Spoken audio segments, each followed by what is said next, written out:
ಪರಿಶುದ್ಧವಾದ ನಾಮಕ್ಕೆ ಮಹಿಮೆಯುಂಟಾಗಲಿ. ನಮ್ಮ ಧ್ಯಾನ ಕೂಟಕ್ಕೆ ದೇವರಿಂದ ಅಭಿಷೇಕ ಹೊಂದಿರುವಂಥ ಕನಸೇವಕರು ಮತ್ತೊಂದು ಸಾರಿ ನಮ್ಮ ಸಭೆಗೆ ಬರುವ ಹಾಗೆ ದೇವರು ಸಹಾಯ ಮಾಡಿದ್ದಾರೆ. ಹೀಗೆ ಇವತ್ತು ಮತ್ತೊಂದು ಸಂತೋಷ ಏನೆಂದರೆ, ಸಹೋದರಿಯವರಿಗೆ ಆಶೀರ್ವಾದ ಕೊಡಲಿಕ್ಕಾಗಿ ಆಂಟಿ ಕೂಡ ಜೊತೆಯಲ್ಲಿ ಬಂದಿದ್ದಾರೆ. ನಾವು ಎಷ್ಟೋ ಸಾರಿ ಅಂಗಳು ಆವಾಗೆಲ್ಲ ಬರುವಾಗ ಹೇಳ್ತಾ ಇದ್ದರೆ, ಇನ್ನೊಂದು ಸಾರಿ ಆಂಟಿಯನ್ನು ಕೂಡ ಕರ್ಕೊಂಡು ಬನ್ನಿ ಎಂದು ಕೇಳ್ತಾ ಇದೆ. ನೆನ್ನೇನು ಹೇಳಿದೆ, ಸಾಧ್ಯ ಆದರೆ ಆಂಟಿಯನ್ನು ಬಂದು ತಂದೆ ತಾಯಿಯವ್ರದ್ದು ಇಬ್ಬರದು ಆಶೀರ್ವಾದ ನಮಗೆ ಬರಲಿ. ಹಾಲೆಲೂಯಾ, ದೇವರಿಗೆ ಸ್ತೋತ್ರವಾಗಲಿ. ಕನಸೇವಕರನ್ನು ನಾವು ಸನ್ಮಾನಿಸುವಾಗೆ ನಾವೆಲ್ಲರೂ ಎದ್ದು ನಿಲ್ಲಬೇಕು. ಈಗ ಈ ಧ್ಯಾನಕೂಟದ ಉದ್ದೇಶ ನಾವು ನಿಮಗೆ ಹೇಳಿದೆ. ನಾವು ವಿಶೇಷವಾಗಿ ದೈವಶಕ್ತಿ ಹೊಂದಿಕೊಂಡು ವಿಶೇಷವಾಗಿ ಪವಿತ್ರಾತ್ಮನ ಅಭಿಷೇಕ ನಾವು ಹೊಂದಿಕೊಳ್ಳಬೇಕೆಂಬುದನ್ನು, ನಾವು ಸಿದ್ಧತೆಯೊಂದಿಗೆ ಇರುವಾಗ ಅಭಿಷಕ್ತಿಯಿಂದ ಆಶೀರ್ವಾದ, ಆ ಪವಿತ್ರಾತ್ಮನ ಅಭಿಷೇಕ ನಾವು ಹೊಂದಿಕೊಳ್ಳಿಕ್ಕೆ ಸಾಧ್ಯ ಆಗೋದು. ನಮ್ಮೊಳಗಡೆನೇ ಒಂದು ದಾಹ ಇರಬೇಕು. ನಾನು ದೇವರ ಅಭಿಷಕ್ತರಿಂದ ಆ ಅಭಿಷೇಕ ಹಂಚಿಕೊಳ್ಳಬೇಕೆಂಬುದನ್ನು ನಾನು ಮೊನ್ನೆಯೆಲ್ಲ ನಿಮಗೆ ಹೇಳಿದೆ. ತೀಮೋತಿಯನು ಪೌಳಪೋಸ್ತಲನ ಕೈಗಳಿಂದ ಹಸ್ತಾರ್ಪಣೆ ಮಾಡಿ ಆ ವರ ತಕ್ಕೊಂಡಿದೆ ಎಂಬುದು. ನನ್ನ ಮಗನೇ ತೀಮೋತನೇ, ಅನೇಕ ಸಾಕ್ಷಿಗಳ ಮುಂದೆ ನಾನು ನಿನ್ನ ಮೇಲೆ ಹಸ್ತಗಳನ್ನಿಟ್ಟದರಿಂದ ನೀ ಹೊಂದಿಕೊಂಡಿರುವಂಥ ದೇವರ ಕೃಪಾವರವನ್ನು ಪ್ರಜ್ವಲಿಸುವಂತೆ ಮಾಡು. ನೋಡಿ, ಹಸ್ತಗಳನ್ನಿಟ್ಟದರಿಂದ ನಾವು ಕೃಪಾವರಗಳು ಹೊಂದಿಕೊಳ್ಳುವವರಾಗಿದ್ದೇವೆ. ಅದರಿಂದ ನಾವು ಕೂಡ ಆಸೆ ಪಡಬೇಕು. ನೀವು ದೇವರೇ ಆ ಅಭಿಷಕ್ತಿಯಿಂದ ಆಶೀರ್ವಾದ ಆ ಕೃಪಾವರ ಹೊಂದಿಕೊಳ್ಳಬೇಕೆಂಬುದನ್ನು, ಅದಕ್ಕೆ ಜಾಗ್ರತೆಯಿಂದ ಆಸಕ್ತಿಯಿಂದ ಇರುವವರಾಗಿರೋಣ. ನಾವೆಲ್ಲರೂ ಎದ್ದು ನಿಂತುಕೊಳ್ಳೋಣ. ಹೀಗೆ ಅಂಗಳನ್ನು ಮತ್ತು ಆಂಟಿಯನ್ನು ಸನ್ಮಾನ ಮಾಡಲಿಕ್ಕಾಗಿ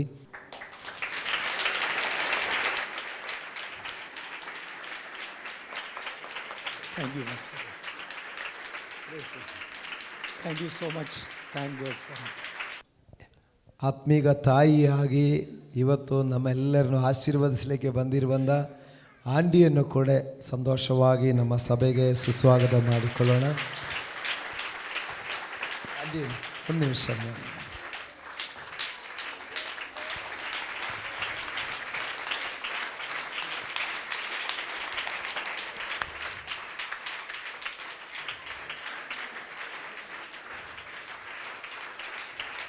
പ്രൈസ് ദി ലോർഡ്. നിങ്ങൾ എനിക്ക് തന്ന എല്ലാ മാന്യതയ്ക്കായും ദൈവത്തോടും രണ്ടാമത് നിങ്ങളോടും ഞങ്ങളുടെ നന്ദി അറിയിക്കട്ടെ. ನೀವು ಕೊಟ್ಟಿರುವಂಥ ಎಲ್ಲ ಸನ್ಮಾನಕ್ಕೆ ನಿಮಗೂ ಮತ್ತು ನಾನು ದೇವರಿಗೂ ನಾನು ಕೃತಜ್ಞತೆ ಸಲ್ಲಿಸುತ್ತೇನೆ.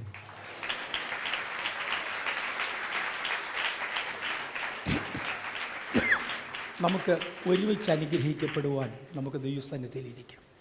ದೇವರು ನಮ್ಮನ್ನು ಇವತ್ತು ಆಶೀರ್ವದಿಸಲಿಕ್ಕಾಗಿ ದೇವರ ವಾಕ್ಯದೊಂದಿಗೆ ನಾವು ದೇವರ ಸನ್ನದಿಯಲ್ಲಿ ಕಾದುಕೊಂಡಿರೋಣ. ദൈവിക വിടുതലുകൾ എന്ന ವಿಷಯತೆക്കുറിച്ചായിരിക്കും ഇന്ന് നമ്മൾ പ്രധാനമായും സംസാരിക്കുന്നത്. ದೇವರಿಂದ ಬರುವ ಬಿಡುಗಡೆ ಎಂಬ ವಿಷಯದ ಬಗ್ಗೆ ನಿಮ್ಮೊಂದಿಗೆ ನಾನು ಮಾತಾಡಲಿಕ್ಕೆ ಇಷ್ಟಪಡ್ತೇನೆ. നമുക്ക് ഏറ്റവും നല്ല മാതൃക നമ്മുടെ കർത്താവായ യേശുവാണ്. ನಮಗೆ ಇದರಲ್ಲಿ ಎಲ್ಲದಕ್ಕಿಂತ ದೊಡ್ಡ ಒಂದು ಮಾದರಿ ನಮ್ಮ ಕರ್ತನಾದ ಯೇಸು ಕ್ರಿಸ್ತನು ಆಗಿದ್ದಾರೆ. യേശുവിൻ്റെ ശുശ്രൂഷ ഒരു അത്ഭുതവുമായി തുടങ്ങി. ಯೇಸು ಕ್ರಿಸ್ತನ ಸೇವೆ അത്ഭുതವಾಗಿ ಮುಂದುವರೆದಿದೆ. കാനാവിലെ കല്യാണ വിരുന്നിൽ പച്ചവെള്ളത്തെ വീഞ്ഞാക്കിക്കൊണ്ട് യേശു തൻ്റെ അടയാളങ്ങൾ ആരംഭിച്ചു. ಕಾನಾವೆಂಬ ಊರಿನಲ್ಲಿ ತಣ್ಣೀರನ್ನು ದ್ರಾಕ್ಷಾರಸವಾಗಿ ಮಾಡಿ ಯೇಸು ಕ್ರಿಸ್ತನು ತನ್ನ ಸೇವೆಯನ್ನು ಪ್ರಾರಂಭಿಸಿದನು. ജീവിതം മുഴുവനും യേശു അടയാളങ്ങളും അത്ഭുതങ്ങളും ചെയ്തു. ತನ್ನ ಜೀವನ ಪೂರ್ತಿ ಯೇಸು ಸ್ವಾಮಿ അത്ഭുതಗಳು മഹത്കാര്യಗಳು ಮಾಡಿದರು. അടിച്ചുയരുന്ന കാറ്റിനെ ശാസിച്ചു, വലിച്ചു കീറുന്ന തിരമാലകളെ ശാസിച്ചു, കടലിനെ ശാന്തമാക്കി. ಹೀಗೆ ಒಡೆಯುತ್ತಾ ಇರುವಂಥ ಬಿರುಗಾಳಿಯನ್ನು ನಿಲ್ಲಿಸಿದೆ, ಕುದೀತಾ ಇರುವಂಥ ಆ ತೆರೆಗಳನ್ನು ದೇವರು ಸಮಾಧಾನಪಡಿಸಿದೆ. മരിച്ച ലാസറിനെ മറ്റും ജീവനോടെ എഴുന്നേൽപ്പിച്ചു. ಸತ್ತು ಹೋಗಿರುವಂಥ ಲಾಜರನನ್ನು സമാധിಯಿಂದ ಎಬ್ಬಿಸಿದ್ದಾರೆ. കണ്ണു തുറന്നതും ചെവി തുറന്നതും മുടമ്പൻ സൗഖ്യമായതും മുഴുവനും അടയാളങ്ങളും അത്ഭുതങ്ങളും. ಕುರುಡರಿಗೆ ಕಣ್ಣು ಬಂದಿದ್ದು, ಕಿವಿಡರಿಗೆ ಕೇಳುವಂಥದ್ದು, ಕುಂಡರಿಯದ್ದು ನಡೆದಿರುವಂಥದ್ದು, ಈ ರೀತಿಯಾದ ಅನೇಕ ಅದ್ಭುತಗಳು ಯೇಸು ಮಾಡಿದ್ದಾರೆ. ഒടുവിൽ മരിക്കുന്ന സമയത്ത് തൻ്റെ സൂര്യൻ ഇരുണ്ടു, ഭൂമി വിറച്ചാടി, ആകെ പ്രകൃതി ഇളകി. ಯೇಸು ಸ್ವಾಮಿಯ ಮರಣದ ಸಮಯದಲ್ಲಿ ಕೂಡ ಸೂರ್ಯನು ಕತ್ತಲೆಯಾಯಿತು, ಭೂಮಿ ಭೂಕಂಪಗಳಾಯಿತು. ಆ ಮರಣದಲ್ಲಿ ಕೂಡ ಅದ್ಭುತದೊಂದಿಗೆ ಯೇಸು ಮರಣ ಹೊಂದಿದ್ದಾನೆ.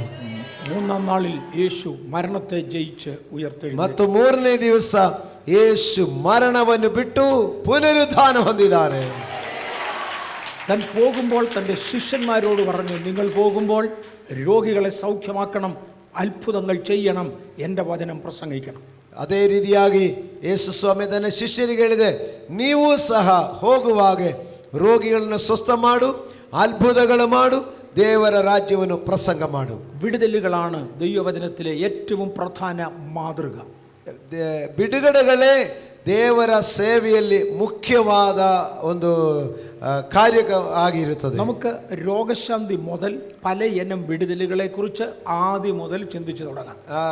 ರೋಗದ ಸೌಖ್ಯ ಎಂಬ ಬಿಡುಗಡೆ ಮೊದಲುಗೊಂಡು ಅನೇಕ ತರವಾದ ಬಿಡುಗಡೆಗಳ ಬಗ್ಗೆ ನಾವು ಸತ್ಯವೇದದಲ್ಲಿ ತಿಳಿದುಕೊಳ್ಳುವರಾಗಿರೋಣ. രോഗശാന്തി, രോഗത്തിൽ നിന്നുള്ള വിടുതൽ എന്ന പദം വേദപുസ്തകത്തിൽ ഒന്നാമത് ഉപയോഗിച്ചത് പുറപ്പാട് പുസ്തകം 15-ാം അധ്യായത്തിലാണ്. ರೋಗಗಳಿಂದ ಬಿಡುಗಡೆ ಎಂಬ ಆ ವಿಷಯ ಸತ್ಯವೇದದಲ್ಲಿ ಮೊದಲನೇ ಬಾರಿ ನಾವು ನೋಡುವುದು ವಿಮೋಚನಕಾಂಡ ಪುಸ್ತಕ 15ನೇ ಅಧ್ಯಾಯ 26ನೇ വാക്യದಲ್ಲಿ. അതിനകത്ത് പറഞ്ഞു, നിന്റെ ദൈവമായ യഹോവയുടെ വാക്ക് നീ ശ്രദ്ധയോടെ കേട്ട് അവന് പ്രസാദമുള്ളത് കൽപ്പനകളെ അനുസരിച്ച് അവൻ്റെ സകല വിധികളും പ്രമാണിക്കുകയും ചെയ്താൽ ഞാൻ മിസ്രയീമ്യർക്ക് വരുത്ത ബാധകളിലൊന്നും നിനക്ക് വരുത്തുകയില്ല, ഞാൻ നിന്നെ സൗഖ്യമാക്കുന്ന യഹോവ ആകുന്നു. ಆ ವಾಕ್ಯ ನಾವು ಹೀಗೆ ಓದುತ್ತಾ ಇದೆ, ನಿನ್ನ ದೇವರಾಗಿರುವ ಯೆಹೋವನ ಮಾತನ್ನು ಶ್ರದ್ಧೆಯಿಂದ ಕೇಳಿ ದೇವರಿಗೆ ಪ್ರಸಾದವಾದ ಕಾರ್ಯಗಳು ಮಾಡುವುದಾಗಿದ್ದರೆ, ಆತನ ಆಜ್ಞೆಗಳನ್ನು ಅನುಸರಿಸಿ ನೀನು ನಡೆಯುವುದಾದರೆ ಐಗುಪ್ತರಿಗೆ ಬರುವಂಥ ಯಾವ ಬಾಧೆಯೂ ನಿನಗೆ ಸಂಭವಿಸುವುದಿಲ್ಲ, ಬರುವುದಿಲ್ಲ ಎಂದು ಹೇಳಿದ್ದಾರೆ. ഞാൻ നിന്നെ സൗഖ്യമാക്കും, ഞാൻ രോഗം വരുത്തുകയില്ല എന്ന് ബൈബിളിൽ ആദ്യമായി പുറപ്പാട് 15-ാം അധ്യായത്തിൽ നമുക്ക് ಸತ್ಯವೇದದಲ್ಲಿ ಮೊದಲನೇ ಬಾರಿ ನಾವು ನೋಡುವಾಗ ನಾನು ನಿನಗೆ ರೋಗಗಳಿಂದ ಸೌಖ್ಯ ಕೊಡುತ್ತೇನೆ ಎಂಬ ಮಾತು ಸತ್ಯವೇದದಲ್ಲಿ ವಿಮೋಚನಕಾಂಡ 15:26 ಓದುತ್ತಾ ಇದೆ. ഇതിന്റെ സാഹചര്യം എന്താണെന്ന് നോക്കാം. ಇದರ ಸಾಹಚರ್ಯ ಏನು ಎಂದು ನಾವು ನೋಡುವಾಗ, അന്ന് ദൈവസഭ എന്നറിയപ്പെട്ടിരുന്നത് ഇസ്രായേൽ ജനതയെയാണ്. ಆವತ್ತು ದೇವರ ಜನರು ಎಂದು ಕರೆಯಲ್ಪಟ್ಟಿರುವಂಥ ಇಸ್ರಾಯೇಲ್ ಜನರನ್ನು, ആ ഇസ്രായേൽ ജനം മിസ്രയീമിൽ അല്ലെങ്കിൽ ഈജിപ്തിൽ അടിമകളായിരുന്നു. ಆ ಇಸ್ರಾಯೇಲ್ ಜನರು ಐಗುಪ್ತ ದೇಶದಲ್ಲಿ ಗುಲಾಮರಾಗಿ ಹೋದರು. ദൈവം അവരെ അവിടെ നിന്ന് വിടുവിച്ചു. ದೇವರು ಅವರನ್ನು ಅಲ್ಲಿಂದ ಬಿಡಿಸಿದರು. ദൈവം അവർക്ക് കൊടുക്കുമെന്ന് കൽപ്പിച്ച വാഗ്ദത്ത കനാൻ എന്ന രാജ്യത്തേക്ക് അവരെ കൊണ്ടുപോകാൻ തുടങ്ങി. ದೇವರು ಅವರಿಗೆ ಕೊಡುತ್ತೇನೆ ಎಂದು ವಾಗ್ದಾನ ಮಾಡಿರುವಂಥ ಆ ಕಾನಾನ್ ದೇಶಕ್ಕೆ ಅವರನ್ನು ನಡೆಸಿಕೊಂಡು ಹೋದರು. ഇതിനിടയിൽ ഒരു ദീർഘമായ വഴിയാത്രയുണ്ട്. ಇದರ ಮಧ್ಯದಲ್ಲಿ ದೀರ್ಘ ಪ್ರಯಾಣ ಮಾಡಬೇಕಾಯಿತು. അവിടെ അവരെ മരുഭൂമിയിൽ കൊണ്ടുവന്നു. ಆತನನ್ನು, ಆ ಜನರನ್ನು ಆ ಅರಣ್ಯ ಪ್ರದೇಶದಲ್ಲಿ ನಡೆಸಿಕೊಂಡು ಬಂದರು. ദൈവം കൽപ്പനകൾ ഇസ്രായേലിന് കൈമാറാൻ തീരുമാനിച്ചു. ದೇವರು ಆ ಅರಣ್ಯದಲ್ಲಿ ಇಸ್ರಾಯೇಲ್ ಮಕ್ಕಳಿಗೆ ಆಜ್ಞಾ ವಿಧಿಗಳನ್ನು ಒದಗಿಸಿಕೊಟ್ಟಿದ್ದರು. അതിന്റെ ആരംഭ പടിയാണ് ഈ കൽപ്പന. ಆ ಪ್ರಾರಂಭದ ಒಂದು ಸ್ಟೆಪ್ ಆಗಿದೆ ಈ ಆಜ್ಞಾ ವಿಧಿಗಳನ್ನು ಕೊಟ್ಟಿರುವಂಥದ್ದು. ഞാനൊരല്പം കൂടെ പുറകോട്ട് പോകട്ടെ. ನನ್ನ ಸ್ವಲ್ಪ ಹಿಂದೆ ಹೋಗೋದಾದರೆ, ദൈവം ഒരിക്കൽ അബ്രഹാം എന്നൊരു ഒറ്റപ്പെട്ട മനുഷ്യനെ വിളിച്ചു. ದೇವರು ಆಬ್ರಹಾಂ ಎಂಬ ಒಬ್ಬನೇ ವ್ಯಕ್ತಿಯನ್ನು ದೇವರು ಕರೆದರು. മുഴു ലോകത്തിൽ നിന്നും ഒരു മനുഷ്യനെ ദൈവം ഒറ്റയ്ക്ക് വിളിച്ചു.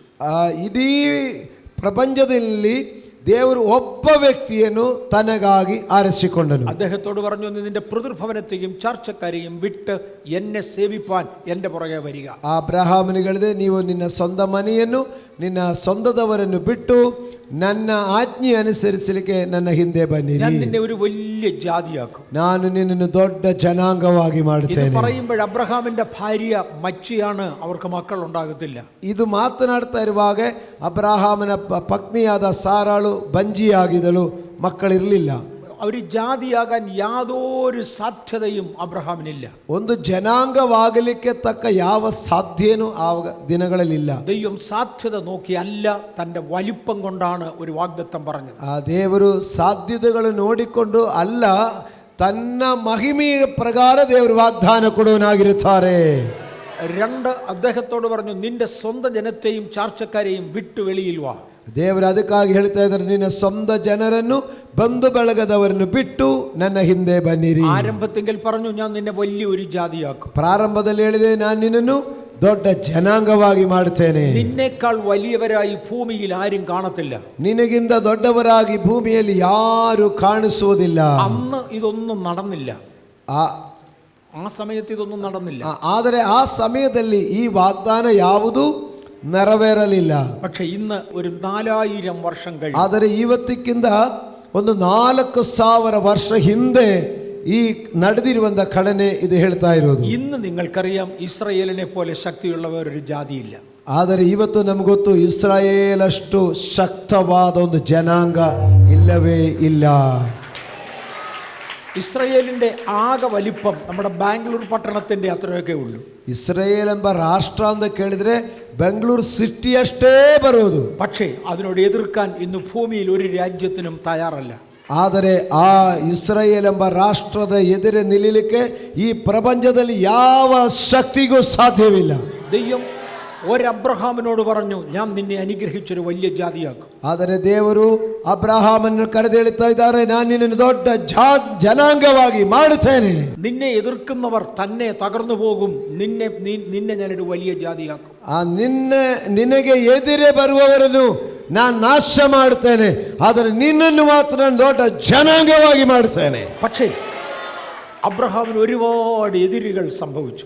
ಅಬ್ರಹಾಮನಿಗೆ ಅನೇಕ ವೈರಿಗಳು ಎದುರೇ ಬಂದಿದ್ದರು. തന്റെ സ്വന്തം ഭാര്യയെ ഒരു രാജാവ് പിടിച്ചുകൊണ്ടുപോയി. ತನ್ನ ಸ್ವಂತ ಪತ್ನಿಯನ್ನು ಬೇರೊಬ್ಬ ರಾಜ ಹಿಡ್ಕೊಂಡು ಹೋದರು. തന്റെ കാലത്ത് കുഴിച്ചിരുന്ന കിണറുകൾ മുഴുവനും ഫെലിസ്ത്യർ മൂടിക്കളഞ്ഞു. ತನ್ನ ಕಾಲದಲ್ಲಿ ಬಾವಿ ತೋಡಿದರೆ ಫಿಲಿಸ್ತೀಯರು ಬಂದು ಅದನ್ನು ಮುಚ್ಚಿಬಿಡುವುದು. തന്റെ ഭാര്യ മരിക്കുമ്പോൾ അടക്കാൻ സ്ഥലമില്ലാതെ ತನ್ನ ಸ್ವಂತ ಪತ್ನಿಯನ್ನು ಸಮಾಧಿ ಮಾಡಲಿಕ್ಕೆ ಕೂಡ ಜಾಗ ಸಿಕ್ಕಲಿಲ್ಲ. വാഗ്ദത്തം, നീ ഭൂമിയിലെ ഏറ്റവും വലിയവനാകുമെന്ന.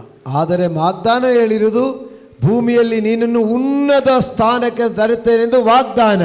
ನೋಡಿದರೆ ಹೆಂಡತಿಯನ್ನು ಸಮಾಧಿ ಮಾಡಲಿಕ್ಕೆ ಕೂಡ ಜಾಗ ಇಲ್ಲ. അബ്രഹാം സകലത്തിലും തോറ്റു. ಅಬ್ರಹಾಮನು ಎಲ್ಲ ವಿಷಯಗಳಲ್ಲಿಯೂ ಸೋತೋಯ್ತು. അന്നും അബ്രഹാമിൻ വിശ്വാസം അബ്രഹാം സൂക്ഷിച്ചു.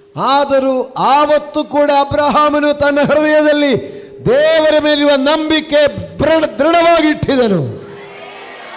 എന്നെ വിളിച്ച ദൈവം എന്നെ നടത്തും. ನನ್ನನ್ನು ಕರೆದ ದೇವರು ನನ್ನನ್ನು ದಾರಿ ನಡೆಸೋನಾಗಿರುತ್ತಾನೆ. ഇന്ന് 4000 വർഷങ്ങൾ കഴിഞ്ഞു. ಇವತ್ತಕ್ಕೆ 4000 ವರ್ಷಗಳಾಗಿದೆ. എല്ലാം കൂടെ ഇച്ചിരേം സ്ഥലമേ അബ്രഹാമിന്റെ കയ്യിലുള്ളൂ. ಎಲ್ಲಾನು ಸೇರಿ ಅಬ್ರಹಾಮನ ಕೈಯಲ್ಲಿ ಸ್ವಲ್ಪ ಜಾಗ ಇರುವುದು. പക്ഷേ അവരെ തൊടാൻ ഒരു ജാതിക്കും കഴിയത്തില്ല. ಆದರೆ ಆವತ್ತಿನಿಂದ ಇವತ್ತುವರೆಗೂ ನೋಡಿದ್ರು ಆ ಚಿಕ್ಕ ರಾಷ್ಟ್ರವನ್ನು ಮುಟ್ಟಲಿಕ್ಕೆ ಯಾವ ಶಕ್ತಿ ಕೈಯಲ್ಲೂ ಸಾಧ್ಯ ಆಗ್ತಾ ಇಲ್ಲ. എന്തു പറ്റി? ദൈവം അബ്രഹാമിനോട് പറഞ്ഞു, ഞാൻ നിനക്ക് കുറെ നിയമങ്ങൾ തരും, നീ അതനുസരിക്കണം. ಆದರೆ ಅಬ್ರಹಾಮನಿಗೆ ದೇವರು ಹೇಳಿದರು, ನಾನು ನಿನಗೆ ಕೆಲ ಆಜ್ಞಾ ವಿಧಿಗಳನ್ನು ನಿನಗೆ ಕೊಡುತ್ತೇನೆ, ನೀನು ಅವುಗಳನ್ನು ಪಾಲಿಸಬೇಕು. ആ നിയമങ്ങൾ കൊടുക്കേണ്ടതിനാണ് അവരെ മരുഭൂമിയിൽ കൊണ്ട് താമസിപ്പിച്ചത്. ಆ ಆಜ್ಞಾ ವಿಧಿಗಳು ಅವರಿಗೆ ಕೊಡಲಿಕ್ಕಾಗಿ ಅವನನ್ನು ಅರಣ್ಯದಲ್ಲಿ ನಡೆಸಿಕೊಂಡು ಬಂದರು. ഞാനും ഒരു വാഗ്ദത്തം കേട്ടവനാണ്, നിങ്ങളും ഒരു വാഗ്ദത്തം കേട്ടതാ. ನಾನು ವಾಗ್ದಾನಗಳನ್ನು ಬಗ್ಗೆ ಕೇಳಿದವರೇ, ನೀವು ಕೂಡ ಅನೇಕ ವಾಗ್ದಾನಗಳನ್ನು ಕೇಳಿದವರಾಗಿರಬಹುದು. പല വാഗ്ദത്തങ്ങളും പൂർത്തീകരിക്കുവാൻ ഇതുവരെയും കഴിഞ്ഞില്ല. ನಮಗೆ ಸಿಕ್ಕಿರುವಂಥ ವಾಗ್ದಾನಗಳು ಎಲ್ಲವನ್ನೂ ಪೂರೈಸಲಿಕ್ಕೆ ಒಂದು ವೇಳೆ ಈಗಿನ ದಿನ ತನಕ ಆಗದಿರಬಹುದು. പക്ഷെ ദൈവം കംപ്ലീറ്റ് ചെയ്യുവാൻ, പൂർത്തീകരിക്കുവാൻ ശക്തനാണ്. ಆದರೆ ದೇವರು ಈ ವಾಗ್ದಾನಗಳು ನೆರವೇರಿಸಲಿಕ್ಕೆ ಶಕ್ತನಾಗಿದ್ದಾನೆ. ദൈവമാണോ നിങ്ങളോട് പറഞ്ഞത്? ദൈവം പൂർത്തീകരിച്ചിരിക്കും. ದೇವರು ಹೇಳಿದ ವಾಗ್ದಾನವಾಗಿದ್ದರೆ ದೇವರು ಅದನ್ನು ಪೂರೈಸುವನಾಗಿರುತ್ತಾನೆ. ഈ പ്രമാണം ഇസ്രായേലിന് കൊടുക്കേണ്ടതിന് അവരെ ഒരളവ് ദൈവം വളർത്തി.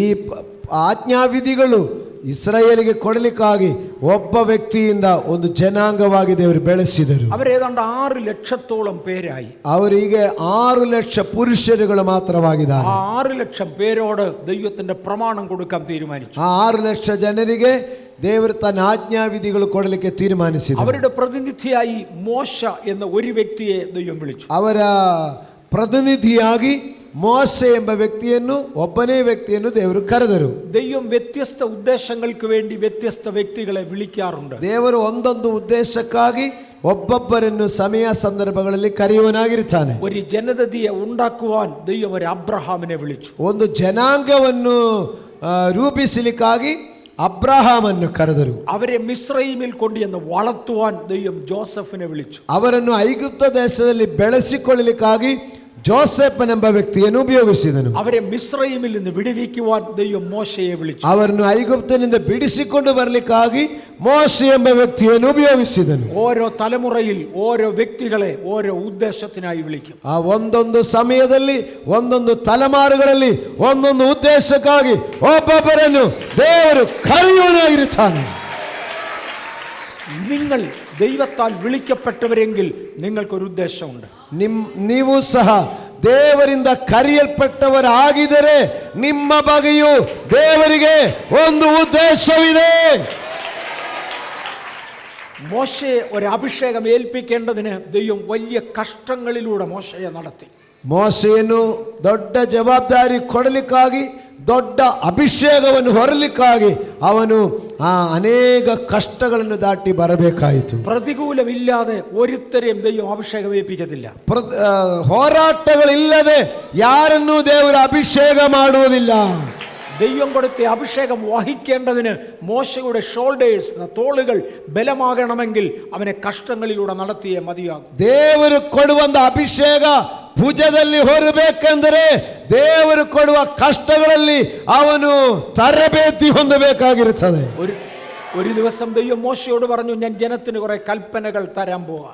ಒಂದು ದಿವಸ ದೇವರು ಮೋಶೆಗೆ ಹೇಳಿದೆ, ನಾನು ಈ ಜನರಿಗೆ ಕೊಡಲಿಕ್ಕೆ ಕೆಲ ಆಜ್ಞಾವಿಧಿಗಳನ್ನು ಕೊಡುತ್ತೇನೆ. നിങ്ങൾ ഇപ്പോൾ മിസ്രയീമിൽ നിന്ന് വരികയാ. ನೀವೀಗ ಐಗುಪ್ತ ದೇಶದಿಂದ ಬರ್ತಾ ಇದ್ದೀರಾ. മിസ്രയീമിന്റെ പാരമ്പര്യങ്ങൾ നിങ്ങൾ കണ്ടു. ಐಗುಪ್ತ ದೇಶದ ಕೆಲ ಸಂಸ್ಕೃತಿಗಳನ್ನು ನೀವು ನೋಡಿರಬಹುದು. അവരാരാധിക്കുന്ന ദൈവം ഒരു കാളയാണ്. ಅವರು ಆರಾಧಿಸುವಂತ ಅವರ ದೇವರು ಒಂದು ಎತ್ತಾಗಿದೆ. അവരിതുവരെ ആരാധിച്ച് നിങ്ങൾ കണ്ട അവരുടെ ദൈവത്തെ കൊന്ന് ബലി കഴിച്ചെങ്കിലേ ഞാൻ നിങ്ങളുടെ ദൈവം പ്രസാദിക്കത്തുള്ളൂ. ಐಗುಪ್ತರು ಆರಾಧಿಸುವಂತ ಆ ಎತ್ತನ್ನು ವಧಿಸಿ ದೇವರಿಗೆ ಬಲಿ ಅರ್ಪಿಸಿದರೇನೆ ನಾನು ನಿಮ್ಮ ಮೇಲೆ ಸಂಪ್ರೀತನಾಗುವನು. നിങ്ങൾ പറ, നിങ്ങൾ ആ ദൈവത്തെ സേവിക്കുമോ എന്നെ സേവിക്കുമോ? ನೀವು ಈಗ ಹೇಳಿ, ನೀವು ಆ ದೇವರನ್ನು ಆರಾಧಿಸುವುದಾ ಇಲ್ಲ ನನ್ನನ್ನು ಆರಾಧಿಸ್ತೀರಾ? ആ ദൈവത്തെ സേവിക്കുമെങ്കിൽ നിങ്ങൾക്ക് അവരുടെ കൾച്ചറിൽ, അവരുടെ സമ്പ്രദായത്തിൽ നടക്കാം.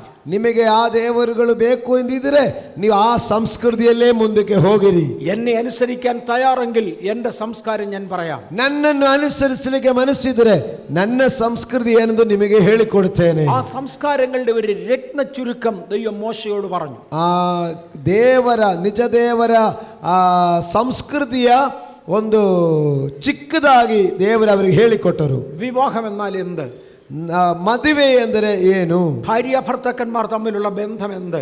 ಗಂಡ ಹೆಂಡತಿ ಮಧ್ಯದಲ್ಲಿರುವಂತ ಸಂಬಂಧ ಹೇಗೆ? ദൈവത്തെ ആരാധിക്കേണ്ടത് എങ്ങനെ? ದೇವರನ್ನ ಆರಾಧಿಸಬೇಕಾಗಿರುವುದು ಹೇಗೆ? നിങ്ങൾ ധരിക്കേണ്ട വസ്ത്രം എന്ത്? ನೀವು ಧರಿಸಬೇಕಾದ ವಸ್ತ್ರ ಹೇಗೆ? നിങ്ങൾ ഭക്ഷിക്കേണ്ട ആഹാരം എന്ത്? ನೀವು ತಿನ್ನಬೇಕಾದ ಆಹಾರಗಳು ಯಾವುದು? നിങ്ങൾ നടക്കേണ്ട രീതി എന്ത്? ನೀವು ನಡಿಬೇಕಾದ ರೀತಿಗಳು ಯಾವುದು? യജമാനന്മാരും ദാസന്മാരും തമ്മിലുള്ള ബന്ധം എന്ത്? ಯಜಮಾನರು ಮತ್ತು ದಾಸರು ಮಧ್ಯದಲ್ಲಿರುವ ಸಂಬಂಧ ಏನು? സഹോദരനും സഹോദരനും തമ്മിലുള്ള ബന്ധം എന്ത്? ಸಹೋದರನಿಗೂ ಮತ್ತು ಸಹೋದರನಿಗೂ ಮಧ್ಯದಲ್ಲಿ ಸಂಬಂಧಗಳು ಹೇಗಿರಬೇಕು? ഇങ്ങനെ ഒരു നീണ്ട പട്ടിക മോശയോട് പറഞ്ഞു.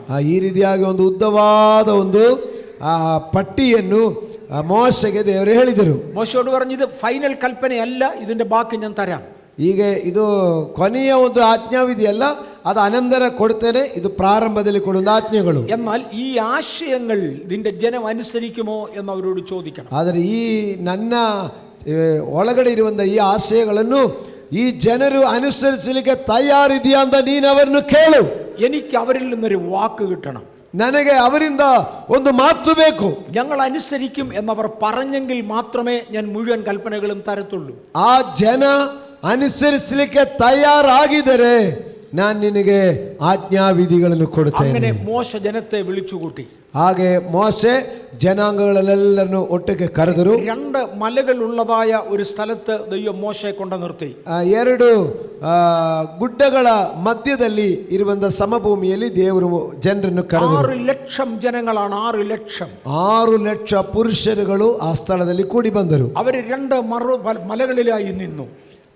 ಮಲೆಗಳಿಲ್ ನಿನ್ನು ತಾഴ്ವರೆಯಲ್ಲಿ ನಿನ್ನು. ಅವರು ಆ ಗುಡ್ಡಗಳಿಂದ ಆ ಸಮಭೂಮಿಗೆ ಎಲ್ಲರೂ ಕೂಡಿ ಬಂದರು. ഇതിലെ ഒരു മലയിൽ മോശ കയറി. ആ ಒಂದು ಬೆಟ್ಟದ ತುದಿಯಲ್ಲಿ ಮೋಶೆ ಹತ್ತಿದರು. ജനത്തോട് പറഞ്ഞു, ദൈവം നിങ്ങൾക്ക് തരാൻ പോകുന്ന നിയമങ്ങൾ നിങ്ങളുടെ വ്യക്തിപരം ജീവിതം മുതൽ വസ്ത്രധാരണം മുതൽ ഭക്ഷണം മുതൽ നിങ്ങളുടെ സകലതും നിയന്ത്രിക്കുന്നതാണ്.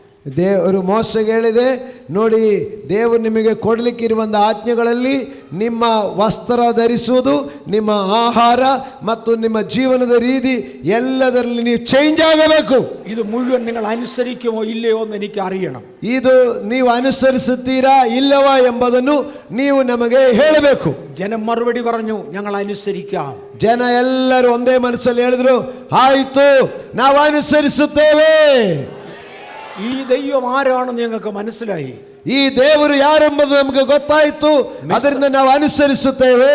മിസ്രയീമിലെ ഫറവോനെ കൊന്നവനായ ദൈവമാണ്. ಐಗುಪ್ತ ದೇಶದ ರಾಜನಾಗಿರುವ ಫರೋಹನನ್ನು ಸಾಯಿಸಿರುವಂತ ದೇವರು.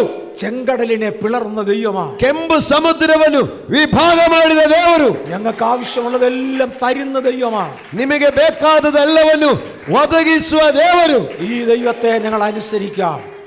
ಆದ್ದರಿಂದ ಈ ದೇವರನ್ನು ನಾವು ಅನುಸರಿಸುತ್ತೇವೆ. ഇത് അവർ പറഞ്ഞു കഴിഞ്ഞപ്പോൾ ಇದನ್ನು ಅವರು ಹೇಳಿದ ಕೂಡಲೇ മോശ ഒരു 12 യാഗപീഠങ്ങൾ പണിതു. ಮೋಶೆ 12 ಯಜ್ಞವೇದಿಗಳನ್ನು ಕಟ್ಟಿದರು. 6 ലക്ഷം ജനങ്ങളാണ്. ಎಷ್ಟು ಜನ ಇದ್ದಾರೆ? ഇവർക്ക് വേണ്ടി 12 യാഗപീഠങ്ങൾ പണിതു. ಇವರಿಗಾಗಿ 12 ಯಜ್ಞವೇದಿಗಳನ್ನು ಕಟ್ಟಿದರು. ഒരുപാട് മൃഗങ്ങളെ കൊണ്ടുവന്നു. ಅನೇಕ ಪ್ರಾಣಿಗಳನ್ನು ತೆಗೆದುಕೊಂಡು ಬಂದರು. ആ മൃഗങ്ങളെ കൊന്ന് അവയുടെ രക്തമെടുത്തു. ಅನೇಕ ಪಶುಗಳನ್ನು ತೆಗೆದುಕೊಂಡು ಬಂದು ಅವುಗಳನ್ನು ರಕ್ತವನ್ನು ಸಲ್ಲಿದರು. വലിയ ബക്കറ്റുകളിൽ ആ രക്തമെടുത്തു. ದೊಡ್ಡ ಪಾತ್ರೆಗಳಲ್ಲಿ ಆ ರಕ್ತವನ್ನು ತೆಗೆದುಕೊಂಡು ആ രക്തത്തിൽ പകുതി യാഗപീഠത്തിന്റെ മേൽ ഒഴിച്ചു. ಆ ರಕ್ತದಲ್ಲಿ ಅರ್ಧ ಭಾಗ ಯಜ್ಞವೇದಿಯ ಮೇಲೆ ಉಯ್ದರು. യാഗം നടത്തി. ಆ ಯಜ್ಞವನ್ನು ಅರ್ಪಿಸಿದರು. ബാക്കി പകുതി രക്തമുള്ളത് എടുത്ത് ಅರ್ಧ ಭಾಗದ ರಕ್ತವನ್ನು ತೆಗೆದುಕೊಂಡು ജനത്തിന്റെ മേൽ മുഴുവൻ തളിച്ചു. ಈ ಜನರ ಎಲ್ಲರ ಮೇಲೆ ಪ್ರೋಕ್ಷಿಸಿದರು. എന്നിട്ട് പറഞ്ഞു, ഇത് ഞാനും നിങ്ങളും തമ്മിലുള്ള ഉടമ്പടിയുടെ രക്തമാണ്. ಇದು ನನಗೂ ನಿಮಗೂ ಮಧ್ಯದಲ್ಲಿರುವಂತ ಒಡಂಬಡಿಕೆಯ ರಕ್ತವಾಗಿದೆ. ഈ രക്തത്തിന്റെ കണികകൾ നിങ്ങളുടെ മേൽ വീഴുമ്പോൾ പറ, നിങ്ങൾ എന്നെ അനുസരിക്കുമോ? ಈ ರಕ್ತ ಪ್ರೋಕ್ಷಿಸುವಾಗ, ಆ ರಕ್ತದ ಹನಿಗಳು ನಿಮ್ಮ ಮೇಲೆ ಬೀಳುವಾಗ ನೀವು ಹೇಳಬೇಕು, ನಾವು ನಿಮ್ಮನ್ನು ಅನುಸರಿಸುತ್ತೇವೆ ಎಂದು ನೀವು ಹೇಳಬೇಕಾಗಿರುತ್ತದೆ.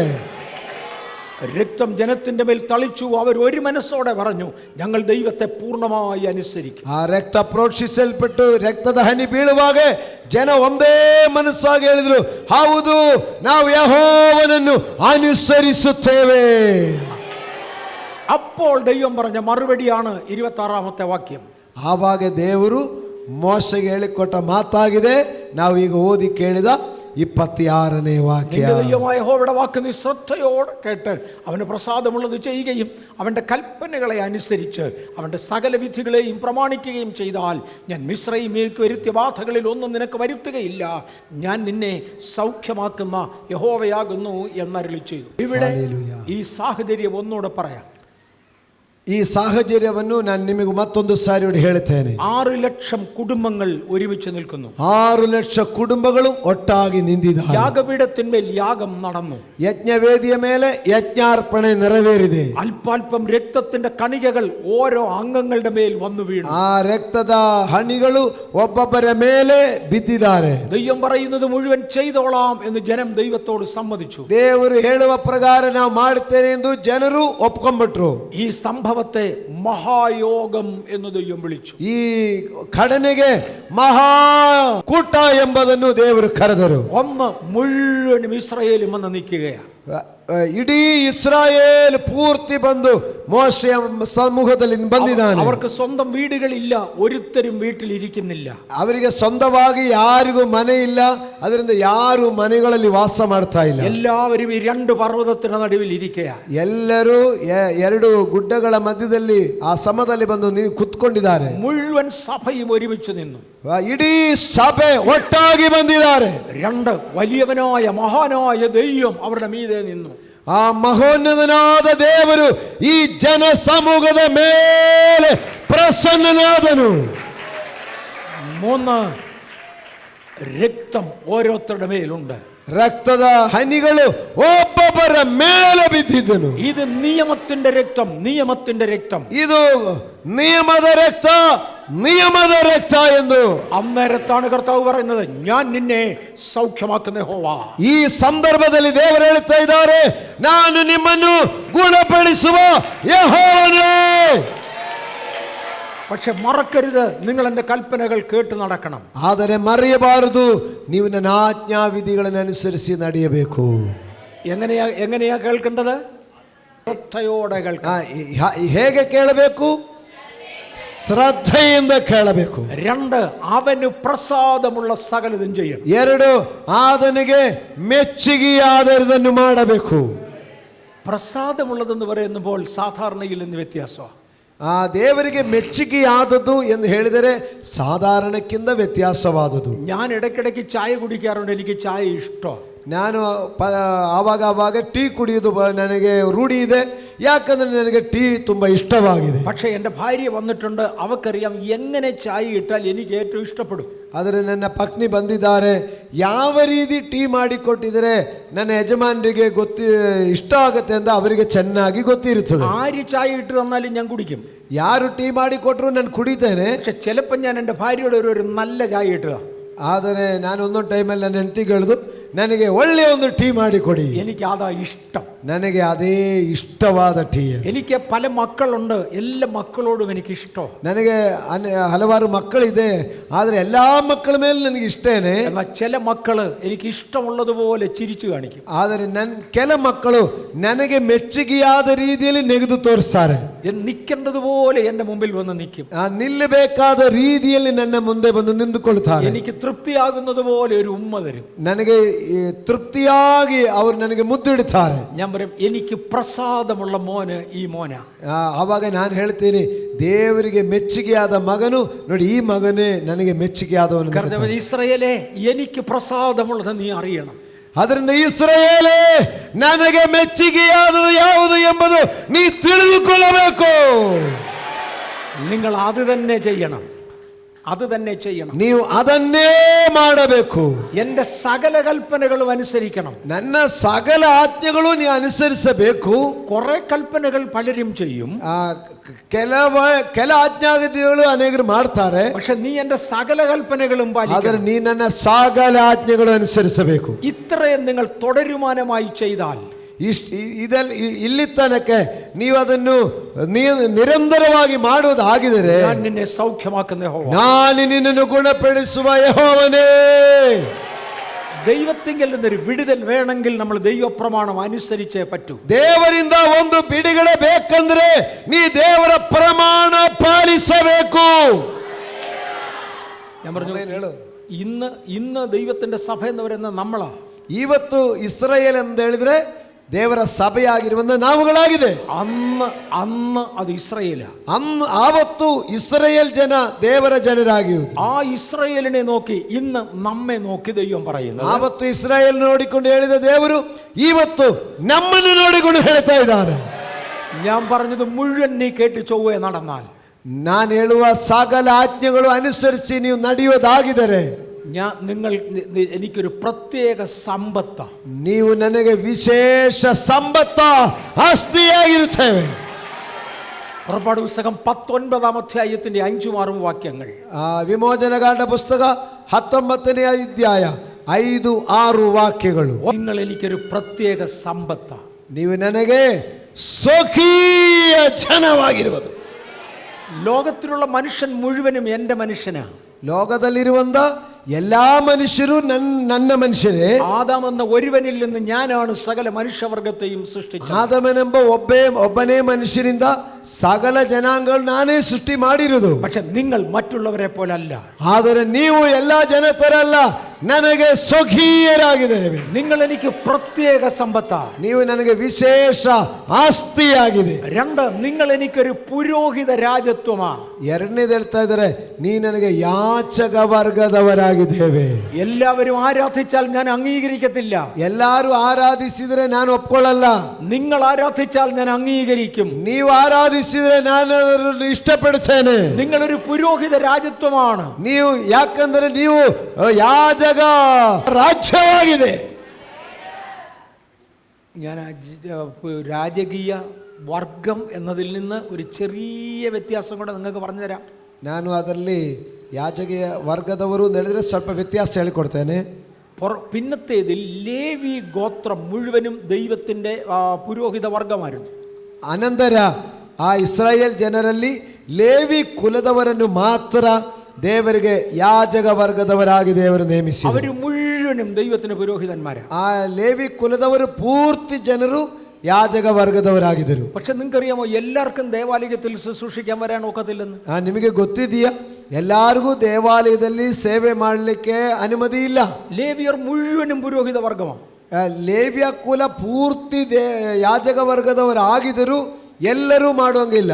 അതിൽ നിന്ന് തെരഞ്ഞെടുക്കപ്പെട്ട വ്യക്തികൾക്ക് മാത്രമേ ആലയത്തിൽ ശുശ്രൂഷിക്കാൻ പറ്റത്തുള്ളൂ. ಅದರಲ್ಲಿಯೂ ಆರಿಸಿಕೊಂಡವರಿಗೆ ಮಾತ್ರನೇ ದೇವಾಲಯದಲ್ಲಿ ಸೇವೆ ಮಾಡಲಿಕ್ಕೆ ಸಾಧ್ಯವಾಗೋದು. നിങ്ങളും ഞാനും രാജകീയ പുരോഹിത വർഗമാണ്. ನಾನು ಮತ್ತು ನೀವು ರಾಜವಂಶಸ್ಥರಾದ ಯಾಜಕ ವರ್ಗದವರಾಗಿದ್ದೇವೆ.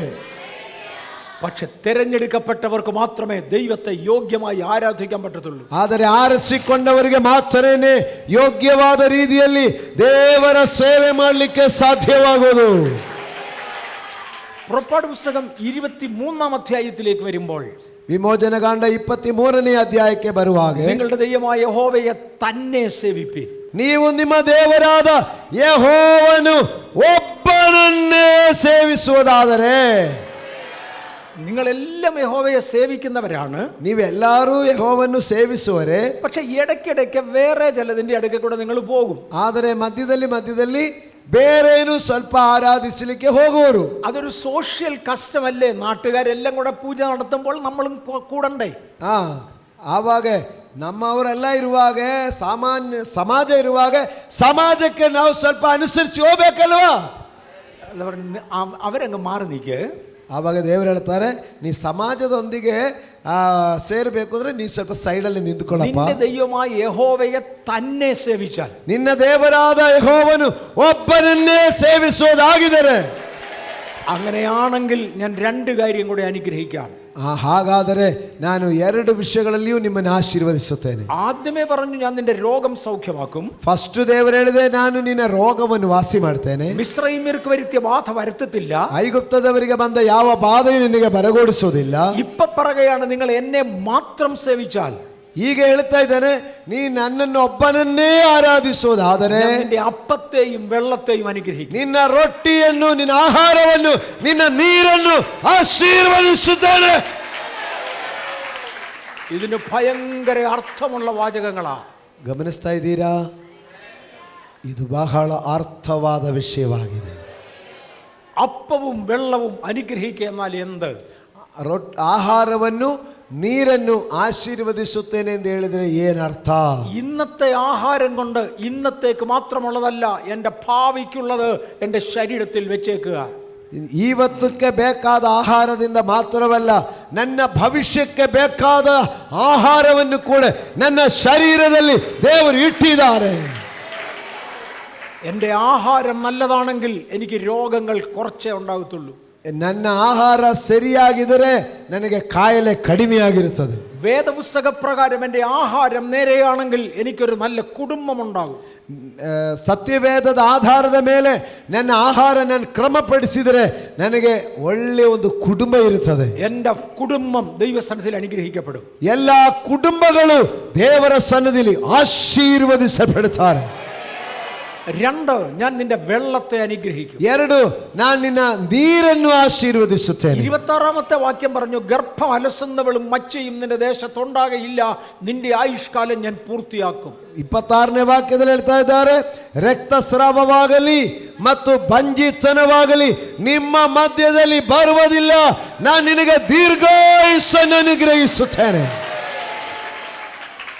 1, നിന്റെ മക്കൾ നന്നായിരിക്കും ಮತ್ತು ನಿಮ್ಮ ಮಕ್ಕಳು ಆಶೀರ್ವದಿಸಲ್ಪಡುವರು. നിനക്ക് ഗർഭം അലസുന്ന അനുഭവം ഉണ്ടാകത്തില്ല. ರಕ್ತಸ್ರಾವದ ಅಬೋಷಣಗಳು ನಿನ್ನ ಮಧ್ಯದಲ್ಲಿ ಬರುವುದಿಲ್ಲ. ഞാനിതൊന്ന് വിശദീകരിക്കട്ടെ. നമ്മൾ ഈ കേട്ട ആ ഒരു വാക്കിൽ നിൽക്കാതെ ഇച്ചിരി വിശദീകരിക്കട്ടെ. ನಾನು ಇನ್ನೂ ಸ್ವಲ್ಪ ಆ ವಿಷಯ ನಿಮಗೆ ವಿವರ ಹೇಳೋದು ನಿಮಗೆ ನಾಳೆಗೆ ಆಶೀರ್ವಾದ ಅನುಗ್ರಹ ಆಗಿರುತ್ತದೆ. എനിക്ക് കേരളത്തിൽ നിന്ന് ഒരു യുവാവിനെ അറിയാം. അദ്ദേഹം ഇന്ന് ബാംഗ്ലൂർ പട്ടണത്തിൽ താമസിക്കുന്നുണ്ട്. ಕೇರಳದಿಂದ ಇರುವಂಥ ಒಬ್ಬ ಯೌವನಸ್ಥನು ನನಗೆ ಗೊತ್ತಿರುವವರು ಈಗ ಬೆಂಗಳೂರಲ್ಲಿ ಅವರು ವಾಸವಾಗಿದ್ದಾರೆ. ഇങ്ങനെ ഒരുപാട് പേര് അദ്ദേഹത്തെ പോലെയുണ്ട്. ಈಗ ಅವರ ಹಾಗೆ ಅನೇಕರ ಸಾಕ್ಷಿ ನಾನು ಹೇಳಬಹುದು. കഴിഞ്ഞ ദിവസം എന്നോട് പറഞ്ഞു, വീട്ടിൽ നിന്ന് ഒളിച്ചോടി വന്നിരിക്കുകയാണ്. കാര്യം ലക്ഷങ്ങൾ, ഒത്തിരി ലക്ഷങ്ങൾ അദ്ദേഹത്തിന് കടബാധ്യതയായി. ಅವರು ಹೇಳ್ತಾ ಇದ್ದಾರೆ, ನಾನು ಮನೆಯಿಂದ ತಪ್ಪಿಸಿಕೊಂಡು ಅಥವಾ ಬಚ್ಚಿಕೊಂಡು ಇರಲಿಕ್ಕೋಸ್ಕರ ಇಲ್ಲಿ ಬಂದಿದ್ದೇನೆ, ಯಾಕಂದರೆ ಲಕ್ಷಾಂತರ ರೂಪಾಯಿ ಸಾಲ ಇದೆ. ഞാനൊരു ബിസിനസ് തുടങ്ങും, ನಾನೊಂದು ಬಿಸ್ನೆಸ್ ಪ್ರಾರಂಭಿಸ್ತೇನೆ, നന്നായി വരുമെന്നാണ് കണക്ക് കൂട്ടുന്നത്. ನಾವು ಚೆನ್ನಾಗಿ ಬರುತ್ತೆ ಎಂದು ಹೇಳಿಕೊಂಡು ನಾನು ಲೆಕ್ಕ ಮಾಡ್ತೇನೆ. 2-3 ലക്ഷം രൂപ അതിന് മുടക്കി കഴിയുമ്പോൾ ബിസിനസ് പൊട്ടി. 2-3 ಲಕ್ಷಾಂತರ ರೂಪಾಯಿ ಅದಕ್ಕೆ ಬಂಡವಾಳ ಹಾಕಿದ ಮೇಲೆ ನೋಡಿದ್ರೆ ಬಿಸ್ನೆಸ್ ಎಲ್ಲ ಲಾಸ್ ಆಗೋಯ್ತು. എൻ്റെ ഗർഭം അലസി, ನನ್ನ ಗರ್ಭಪಾತವಾಗೋಯಿತು. ഞാനൊരു ഭാവി നന്മ പ്രതീക്ഷിച്ചു, ನಾನು ಒಂದು ಒಳ್ಳೆಯ ಭವಿಷ್ಯವನ್ನು ಎದುರು ನೋಡಿದೆ. കിട്ടുന്നതിന് മുന്നമേ നഷ്ടമായി. ನಾನು ಅದನ್ನು ಪಡ್ಕೊಳ್ಳಿಕ್ಕೆ ಮುಂಚೆನೆ ನನಗೆ ನಷ್ಟ ಬರೋದು. എന്നോട് പറഞ്ഞു, 18 വർഷമായിട്ട് ഈ പ്രശ്നം തുടരുകയാണ്. ನನಗೆ ಹೇಳ್ತಾ ಇದ್ದಾರೆ, 18 ವರ್ಷದಿಂದ ಈ ರೀತಿಯಾದ ಸಮಸ್ಯೆ ನನ್ನ ಕುಟುಂಬದಲ್ಲಿ. ഇന്ന് ഒരുപാട് ലക്ഷങ്ങൾ കടമായി. ನನಗೆ ಲಕ್ಷಾಂತರ ರೂಪಾಯಿ ಸಾಲ ಬಂದಿದೆ. എനിക്ക് കേരളത്തിൽ നിൽക്കാൻ ഒക്കത്തില്ല, ആളുകൾ പിടിച്ച് തല്ലും. ನನಗೆ ಕೇರಳದಲ್ಲಿ ನಿಲ್ಲಲಿಕ್ಕೆ ಆಗ್ತಾ ಇಲ್ಲ, ಯಾಕಂದ್ರೆ ಜನ ನನ್ನ ಹಿಡಿದು ಹೊಡೆದು ಬಿಡ್ತಾರೆ. അതുകൊണ്ട് ഞാൻ ഒളിച്ചോടി വന്നിരിക്കുക. ಆದ್ರಿಂದ ನಾನು ತಪ್ಪಿಸಿಕೊಂಡು ಬಂದು ಇಲ್ಲಿ ಬೆಂಗಳೂರಲ್ಲಿ ವಾಸ ಮಾಡ್ತಾ ഇവിടെ ಇದ್ದೇನೆ. വന്ന് പ്രാർത്ഥിച്ചു, അദ്ദേഹം ഒരു ബിസിനസ് ഇവിടെ ആരംഭിക്കാൻ തുടങ്ങുക. ಈಗ ಬೆಂಗಳೂರಲ್ಲಿ ಬಂದು ಪ್ರಾರ್ಥನೆ ಮಾಡಿ ಬಿಸ್ನೆಸ್ ಪ್ರಾರಂಭಿಸಿದು. ഇന്നലെ അദ്ദേഹത്തിന്റെ ഒരു മെസ്സേജ് എനിക്ക് വന്നു. ನಿನ್ನೆ ನನಗೆ ಆತನಿಂದ ಒಂದು ಮೆಸೇಜ್ ಬಂದಿತ್ತು. അദ്ദേഹം എന്നോട് പറഞ്ഞത്, ഒരു പുതിയ ബിസിനസ് ഇവിടെ തുടങ്ങുകയാണ്, അതിന് മറ്റൊരാൾ എന്നെ സഹായിക്കും. ನಾನು ಮತ್ತೆ ಇನ್ನೊಂದು ಬಿಸ್ನೆಸ್ ಅನ್ನು ಪ್ರಾರಂಭಿಸುತ್ತೇನೆ, ಯಾಕಂದ್ರೆ ಒಬ್ಬರು ನನಗೆ ಹೆಲ್ಪ್ ಮಾಡಲಿಕ್ಕೆ ಬಂದಿದ್ದಾರೆ. ഇപ്പൊ എളുപ്പം എൻ്റെ പുതിയ ബിസിനസ് ആരംഭിക്കുക. ಹೀಗೆ ನನಗೆ ಇನ್ನೊಂದು ಹೊಸ ಬಿಸ್ನೆಸ್ ಅನ್ನು ಪ್ರಾರಂಭಿಸಲಿಕ್ಕೆ ಹೋಗ್ತೇನೆ. ഇന്നലെ അദ്ദേഹം എന്നെ വിളിച്ചു. ನಿನ್ನೆ ಆತನು ನನ್ನನ್ನು ಕರೆದರು.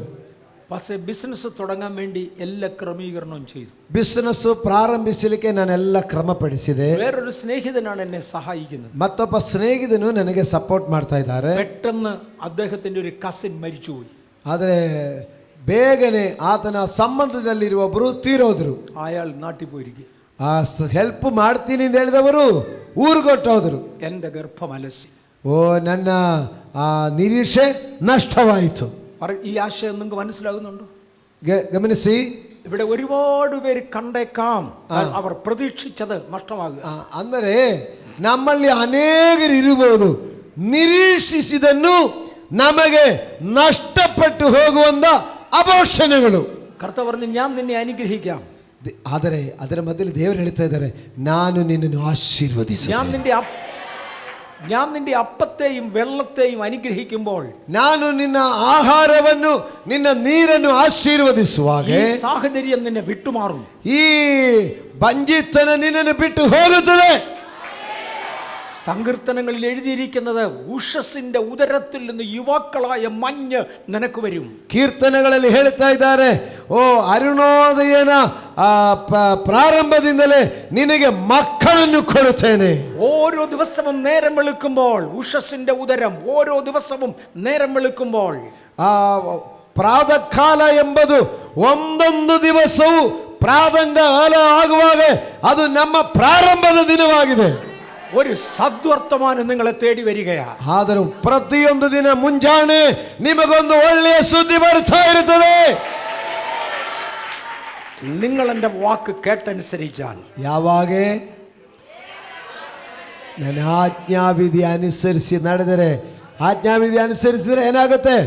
ಪ್ರತಿದಿನ ಉದಯದಲ್ಲಿ ಹೊಸ ಹೊಸ ಗುಡ್ ನ್ಯೂಸ್ಗಳು. എന്നെ അല്ലാതെ അന്യ ദൈവങ്ങളെ സേവിക്കാതിരുന്നാൽ, ನನ್ನನ್ನು ಬಿಟ್ಟು ಅನ್ಯ ದೇವತೆಗಳನ್ನು ಅವಲಂಬಿಸದೆ ಇದರೆ ಮಾತ್ರ, എന്നെ മാത്രം ആരാധിച്ചാൽ, ನನ್ನನ್ನು ಮಾತ್ರ ನೀ ಆರಾಧಿಸುವುದಾಗಿದ್ದರೆ ഞാനാണ് ദൈവമെന്ന് ഞാൻ തെളിയിച്ചു തരും. ನಾನೇ ದೇವರೆಂದು ನಿಮಗೆ ತೋರಿಸಿಕೊಡುತ್ತೇನೆ.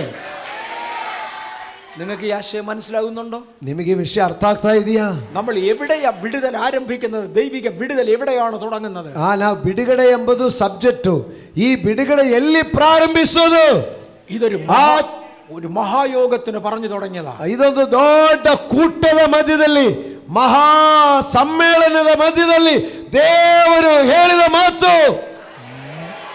മുഴുവൻ ഇസ്രായേലും ഒരുമിച്ച് കൂടി, ಮುಳು ಇಸ್ರಾಯೇಲು ಒಂದು ಸ್ಥಳದಲ್ಲಿ ಕೂಡಿ ಬಂದರು. വലിയവനായ ദൈവം അവരുടെ നടുവിൽ ഇറങ്ങി വന്നു. ಉನ್ನತನಾದ ದೇವರು ಅವರ ಮಧ್ಯದಲ್ಲಿ ಇಳಿದು ಬಂದರು. കൊടുക്കാൻ പോകുന്ന കൽപ്പനകളെ കുറിച്ച് ഒരു സൂചന പറഞ്ഞു.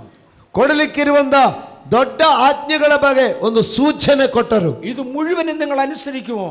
ಇದು ಪೂರ್ತಿ ನೀವು ಅನುಸರಿಸುವರಾಗಿದ್ದೀರಾ?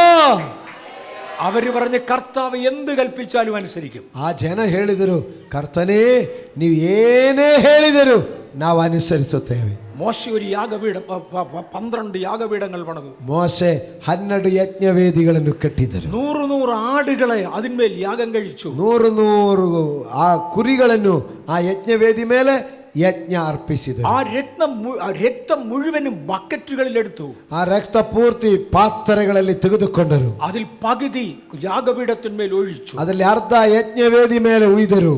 ബാക്കി പകുതി ജനത്തിന്റെ മേൽ തളി. ಬಾಕಿ ಅರ್ಧ ಜನರ ಮೇಲೆ ಪ್ರೋಕ್ಷಿಸಿ ಬಿಟ್ಟರು. ആ രക്തത്തിന്റെ പാടുള്ള ദൈവ പൈതലിനോട് പറയുകയാണ്, ഞാൻ നിന്നെ സൗഖ്യമാക്കുന്ന യഹോവ. ಆ ರಕ್ತದ ಹನಿ ಬಿದ್ದು ಗುರುತಿಸಲ್ಪಟ್ಟ ಮಕ್ಕಳಿಗೆ ಹೇಳ್ತಾ ಇದೆ, ನಾನು ನಿನ್ನನ್ನು ಗುಣಪಡಿಸುವ ಯೆಹೋವನು. ഞാൻ നിന്റെ അപ്പത്തെ അനുഗ്രഹിക്കും. ನಾನು ನಿನ್ನ ಆಹಾರವನ್ನು ಆಶೀರ್ವದಿಸುತ್ತೇನೆ. ഞാൻ നിന്റെ വെള്ളത്തെ അനുഗ്രഹിക്കും. ನಾನು ನಿನ್ನ ನೀರನ್ನು ಆಶೀರ್ವದಿಸುತ್ತೇನೆ. ഗർഭമലസുന്നവൾ നിനക്കൊണ്ടാകത്തില്ല. ರಕ್ತಸ್ರಾವ ನಿನ್ನಲ್ಲಿ ಇರುವುದಿಲ್ಲ. ഈ ജനത്തെ ഞാൻ അനുഗ്രഹിച്ച് നടത്തും. ಈ ಜನರನ್ನು ಆಶೀರ್ವದಿಸಿ ನಡೆಸುತ್ತೇನೆ. ഈ പ്രമാണം നമ്മളോടാ നിങ്ങളോടാ. ಈ ಪ್ರಮಾಣ, ಈ ಆಜ್ಞಾ ನನಗೂ ನಿಮಗೂ ಕೊಟ್ಟಿರೋದು. നമുക്ക് ദൈവത്തെ സേവിക്കാൻ കർത്താവ് തന്ന കൃപയ്ക്കായി സ്തോത്രം. ನಮಗೆ ದೇವರನ್ನು ಸೇವಿಸಲಿಕ್ಕೆ ಈ ಅವಕಾಶ ಕೊಟ್ಟ ದೇವರಿಗೆ ಸ್ತೋತ್ರವಾಗಲಿ. ഞാൻ ഈ ഗർഭം അലസുന്നവൾ വെള്ളത്തെ അനുഗ്രഹിക്കും എന്നിട്ട് 2 പദങ്ങൾ ചേർത്ത് ഒന്നുകൂടെ പറയാൻ പോവാം. ನಾನು ಗರ್ಭಸ್ರಾವ ಮತ್ತು ನೀರನ್ನು ಆಶೀರ್ವದಿಸುವುದೆಂದ ವಿಷಯ ಎರಡೂ ಸೇರಿಸಿ ಒಂದು ವಿಷಯ ಹೇಳಲಿಕ್ಕೆ ಇಷ್ಟಪಡ್ತೇನೆ. എരിഹോ എന്ന് പറയുന്ന ഒരു പട്ടണമുണ്ട് ഇസ്രായേലിൽ. ಎರಿಹೋ ಎಂಬ ಒಂದು ಪಟ್ಟಣದ ಬಗ್ಗೆ ನಾವು ಸತ್ಯವೇದದಲ್ಲಿ ಎಷ್ಟೋ ಸಾರಿ ನಾವು ಕೇಳಿದೆ. ഇസ്രായേൽ മരുഭൂമിയിലൂടെ നടന്നു വന്നു. ಇಸ್ರಾಯೇಲ್ ಜನ ಅರಣ್ಯದಿಂದ ಪ್ರಯಾಣ ಮಾಡಿ ಬರ್ತಾ ಇದ್ದಾರೆ. അവരാദ്യം കയറുന്നത് എരിഹോവിന് നേരെയാണ് കനാനിലേക്ക് കയറുന്നത്. ಅವರು ಅರಣ್ಯ ಪ್ರದೇಶ ದಾಟಿ ಅವರು ಕಾನಾನ್ ದೇಶಕ್ಕೆ ಪ್ರವೇಶಿಸುವ ಮೊದಲನೆಯ ಪಟ್ಟಣ ಎರಿಹೋ ಎಂಬ ಪಟ್ಟಣ. അതിനെക്കുറിച്ച് ഞാൻ ഒരു വാക്കൂടെ പറയട്ടെ. ಅದರ ಬಗ್ಗೆ ನಾನು ಒಂದು ಮಾತು ಕೂಡ ಹೇಳ್ತೇನೆ. നിങ്ങളൊന്ന് ശ്രദ്ധിച്ചോ, ഇസ്രായേൽ മക്കൾ വന്ന് ആദ്യം കനാനിൽ കയറുന്ന പട്ടണമാണ് എരിഹോ. ನಾವು ಗಮನಿಸೋಣ, ಇಸ್ರಾಯೇಲ್ ಜನರು ಐಗುಪ್ತ ದೇಶದಿಂದ ಬಿಟ್ಟು ಬಂದು ಕಾನಾನಲ್ಲಿ ಪ್ರವೇಶಿಸುವ ಮೊದಲನೆಯ ಪಟ್ಟಣದ ಹೆಸರು ಆ ಭಾಗം ಎರಿಹೋ ಪಟ್ಟಣ. ആ ഭാഗം ഞാൻ നിങ്ങൾക്കൊന്ന് വിശദീകരിക്കാം. ಆ ಭಾಗ ನಾನು ನಿಮಗೆ ಸ್ವಲ್ಪ ಬಿಡಿಸಿಕೊಡ್ತೇನೆ, ಎಲ್ಲ ಗಮನಿಸ್ಕೊಳ್ಳಿ. എൻ്റെ മുൻപിലിരിക്കുന്ന നിങ്ങൾ ഇരിക്കുന്ന ഈ ഓഡിറ്റോറിയം ഒരു മരുഭൂമിയാണെന്ന് ഇരിക്കട്ടെ. ನಾವು ಈ ಕುಳಿದುಕೊಳ್ಳುವಂತ ಈ ದೇವಾಲಯ ಒಂದು ಅರಣ್ಯ ಪ್ರದೇಶ ಅಂದಿಟ್ಕೊಳ್ಳಿರಿ. ഞങ്ങൾ നിൽക്കുന്ന ഈ സ്റ്റേജ് കനാൻ നാടാണെന്ന് ഇരിക്കട്ടെ. ನಾವು ನಿಂತಿರುವಂತ ಈ ಪುಲ್ಪಿಟ್ ಒಂದು ಕಾನಾನ್ ದೇಶ ಅಂತ ತಿಳ್ಕೊಳ್ಳಿ. ഇതിനിടയ്ക്കൊരു നദിയുണ്ട്, അതാണ് യോർദാൻ നദി. ಇದರ ಮಧ್ಯದಲ್ಲಿ ಒಂದು ನದಿ ಇದೆ, യോർദാൻ നദി. ജനം മരുഭൂമിയിലൂടെ വന്ന് ആ യോർദാനിന്റെ ഒരു ഭാഗത്തെത്തി.